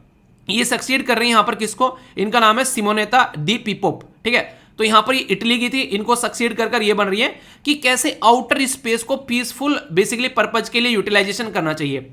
धरती हम लोगों ने डिवाइड करके रख दी, ये इंडिया हो गया, ये पाकिस्तान हो गया, ये बांग्लादेश हो गया, ये नेपाल हो गया, ये भूटान हो गया, ये यूएसए हो गया, ये रसिया हो गया, ये इटली हो गया, ये चाइना, पता नहीं क्या क्या बना डाला। अगर स्पेस में भी हम लोग ऐसे डिवाइड करने पर आ गए तो पता नहीं कहां जाकर हम लोग रुकने वाले हैं। तो उसको सबके लिए इस्तेमाल करना है, पीसफुल पर्पज के लिए इस्तेमाल करना है, उसके ऊपर पूरा फोकस देती है ये ऑर्गेनाइजेशन। और 25 ईयर ऑफ एक्सपीरियंस है इनका इस सेक्टर में। तो देखते हैं किस तरीके से काम करती है। पहले वाइस प्रेसिडेंट थी किसके? यहाँ पर north star earth and space की। अब यहाँ पर ये डायरेक्टर बन गई है और इंडियन मूल की है। तो क्वेश्चन बन जाए तो बड़ी बात यहाँ पर नहीं होगी। ठीक है, तो यहां पर UNOOSA के बारे में याद रखिएगा। वियना में इसका हेडक्वार्टर आप लोगों को यहां पर देखने को मिलेगा। देखिए, जब भी कोई ऐसी न्यूज आती है ना, तो ये दो तरीके से यहां पर आप लोगों के लिए इंपॉर्टेंट हो जाती है। दो तरीके से कैसे इंपॉर्टेंट हो जाती है आप लोग इसको समझ सकते हैं। दो तरीके से ऐसे इंपॉर्टेंट हो जाती है। एक तो सबसे पहले आप लोगों को यहां पर ये पता चल गया कि ये पर्टिकुलर जो इन्फॉर्मेशन है यहां पर, इसमें जो बात की जा रही है एक इंपॉर्टेंट पर्सनैलिटी के बारे में बात की जा रही है और एक इंपॉर्टेंट ऑर्गेनाइजेशन के बारे में बात की जा रही है। तो जो UNOOSA है यहां पर, ये 1958 में बनाई गई ऑर्गेनाइजेशन है जो कि काम करती है काफी शानदार तरीके से आउटर स्पेस के लिए। और इसके पापा जो हैं वो यूनाइटेड नेशन सेक्रेटरीट है और वियना में इसका हेडक्वार्टर देखने को मिलेगा। अभी अपडेटेड देखने को मिलेगा, विकिपीडिया पर जाओगे तो इनका नाम अपडेट हो चुके हैं वहां पर। ठीक है, कि ये है आज की डेट में इसकी नई डायरेक्टर। तो काफी इंपॉर्टेंट है ऑर्गेनाइजेशन, याद रखिएगा। डायरेक्ट क्वेश्चन बन जाए तो कंफ्यूज आना आप लोगों को कतई नहीं है। ओके, इंडियन एक्सप्रेस की न्यूज़ है यहाँ पर, और एग्रीकल्चर और साइंस एंड टेक्नोलॉजी का इस्तेमाल कर आप लोग यहाँ पर चीज़ों को आइडेंटिफाई कर सकते हैं। कई सारी चीज़ों में आप लोगों को यहाँ पर देखने को मिलेगी चीज़ें, खासकर हमारे देश के अंदर में किस किस एरिया में क्या क्या क्रॉपिंग सिस्टम हो रहा है, क्या क्या फसलें उगाई जा रही हैं, उसके बारे में पता चलना, उनकी हेल्थ कैसी है उसके बारे में पता चलना। तो गवर्नमेंट ने साइन किया है पिक्सल स्पेस के साथ में, यहाँ पर पाथ फाइंडर सैटेलाइट जो है वो डिप्लॉय किया जाएगा इस चीज़ को आइडेंटिफाई करने के लिए। ये एक बहुत ही बड़ी चीज़ होती है कि एग्रीकल्चर या ऐसी चीज़ों में हम लोग इस्तेमाल करें। तो गवर्नमेंट के द्वारा साइन किया गया है यहाँ पर MOU विद पिक्सल स्पेस कि पाथ फाइंडर सैटेलाइट इसके लिए डिप्लॉय किया जाए। यानी कि मिनिस्ट्री ऑफ एग्रीकल्चर आप लोग बोल सकते हैं, साइंस एंड टेक्नोलॉजी के साथ मिलकर काम करने वाली यहाँ पर, और वो कंपनी है science and technology pixel space India. ठीक है, तो फार्मर के वेलफेयर के लिए यहाँ पर साइंस एंड टेक्नोलॉजी का इस्तेमाल किया जाएगा। तो प्रोजेक्ट का बेसिक पर्पज ये है कि किस तरीके से यहाँ पर हाइपर स्पेक्ट्रल डेटा तैयार कर रहे हैं। देखो होता क्या है, जब हम लोग कोई डेटा तैयार करते हैं, जैसे मान लीजिए आज के दिन में गेहूं यहाँ पर इतने हुए, सरसों यहाँ पर इतनी हुई, चावल यहाँ पर इतने हुए, तो यहाँ पर पता चलता है कि उस एरिया से कितनी पैदावार हो रही है, और फिर अलग अलग एरिया की पैदावार काउंट कर पूरे देश में कितनी ग्रोथ देखने को मिली उसके ऊपर काम किया जाता है। तो यहाँ पर इससे पता चलता है कि हमारे देश में कहाँ कहाँ पर अच्छी फसल हो रही है, कहाँ पर बुरी फसल हो रही है। तो उसका अभी यहाँ पर टेक्नोलॉजी का इस्तेमाल कर उसी फील्ड में हम लोग काम करेंगे। तो इसके चलते यहाँ पर सैटेलाइट जो है वो इस्तेमाल लिया जा रहा है कि किस तरीके से यहाँ पर क्रॉप की मैकिंग की जा सकती है, और कैसे यहाँ पर जो ऑर्गेनिक कार्बन असेसमेंट है वो भी किया जाएगा। तो आम के आम और गुठलियों के दाम वाली बात हो रखी है। ठीक है, तो यहाँ पर हाइपर स्पेक्ट्रल जो रिमोट सेंसिंग टेक्नोलॉजी है, ये यूनिक इंडिकेटर है, यहाँ पर कहीं ना कहीं एक तरीके से क्रॉप और सॉइल दोनों की हेल्थ के बारे में बात करेगा। तो नेक्स्ट लेवल की टेक्नोलॉजी आप लोगों को देखने को मिलेगी। तो जो किसान भाई बहन है उनको फायदा मिलेगा इससे काफी ज्यादा, कहीं ना कहीं जब इस तरीके के सिस्टम को इस्तेमाल किया जाता है। ठीक है, तो बेसिक इंफॉर्मेशन है। तो मजा आया कि नहीं आया, एक एक चीज हम लोगों ने देख ली, नेशनल लेवल पर भी हम लोगों ने न्यूज देख ली। ठीक है, इसी के साथ में इकोनॉमी से रिलेटेड हम लोगों ने कई सारी न्यूज़ देखी। ठीक है, इसके बारे में भी आप लोग समझ सकते हैं। इसी के साथ में हम लोगों ने साइंस की न्यूज़ देख ली अभी आप लोगों के सामने। ठीक है, नेक्स्ट यहाँ पर बुक भी देख ली हम लोगों ने एक। इसी के साथ में रैंकिंग एंड रिपोर्ट के बारे में मैंने आप लोगों से बात कर ली। अभी बात करते हैं क्वेश्चन एंड आंसर सेशन। ठीक है, करंट अफेयर से रिलेटेड है यहाँ पर ये। तो करंट अफेयर को चेक करेगा कौन बनेगा छोटू करोड़पति है आप लोगों का। तो इसके क्वेश्चन देखते हैं। ठीक है, ये बात की जा रही है किसके बारे में, ये बात की जा रही है यहाँ पर नवेगांव नागजीरा जो टाइगर रिजर्व है उसके बारे में। ये कहाँ पर लोकेटेड है, तो लोकेशन बेस्ड क्वेश्चन बनते हैं। गोवा, महाराष्ट्र, कर्नाटक या फिर उत्तर प्रदेश। सही आंसर क्या है ये आप लोग को बताना है। कौन सा राज्य के द्वारा रिसेंटली अभी रिमूव किया गया डोटेड land in the state from the prohibited list, तो ये आप लोग को बताना है। दिल्ली, राजस्थान, जम्मू कश्मीर या फिर आंध्र प्रदेश। सही आंसर क्या है ये आप लोग को बताना है। नेक्स्ट बात की जा रही है कौन सी कंट्री के द्वारा सेट किया गया है मैन्युफैक्चरिंग जेनरिक वेरिएंट, जो यहाँ पर काफी लंबे समय से चली आ रही थी। ये बेसिकली दवाई है जिसको आप लोग बोलते हो क्या, ये है बेसिकली कैबोटेग्रेविर। ठीक है, तो कैबोटेग्रेविर या फिर यहाँ पर CABDA-LA ड्रग है यहाँ पर HIV प्रिवेंशन के लिए। इंडिया, ऑस्ट्रेलिया, साउथ अफ्रीका या फिर चाइना।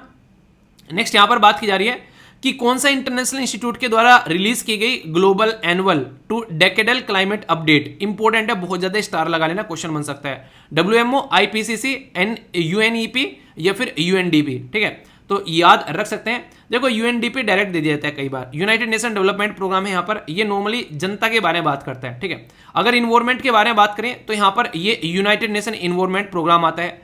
क्लाइमेट के बारे में बात करें तो यहां पर इन दोनों में से देखने को मिल सकता है, पर लेकिन आंसर आप लोग इजीली लगा सकते हैं अगर कॉमन सेंस से भी आप लोग आंसर निकाले कि आप किस एरिया में कौन बातें कर रहे हैं। ठीक है, CSET का क्वेश्चन है यहाँ पर, इंटरेस्टिंग है, इसको आप लोग अटेम्प्ट करिए, देखता हूं कौन इसका आंसर देता है। इसी के साथ में हम लोग बात करते हैं किसके बारे में, तब तक हम लोग बात करते हैं एक इंपॉर्टेंट लोकेशन के बारे में जो कि कई बार आप लोगों से पूछी भी जाती है।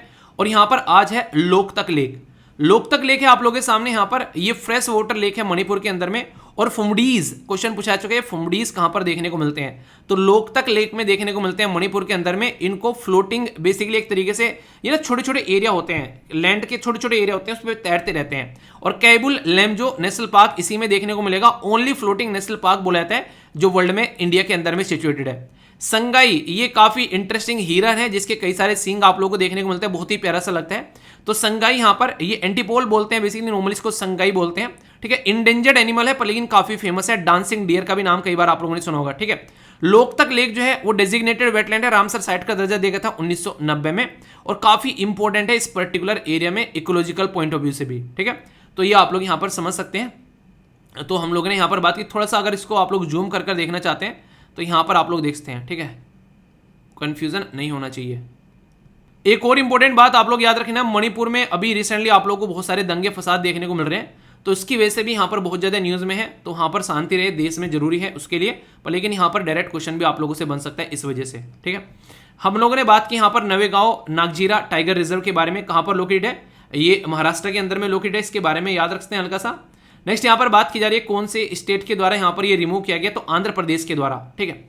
तो ये आंसर इसका डी हो गया। नेक्स्ट आप लोगों को देखने को मिलेगा ये किससे रिलेटेड है यहाँ पर, ये तो ये साउथ अफ्रीका से रिलेटेड है यहाँ पर, इसके अंदर में ये बात की जा रही है पर्टिकुलर।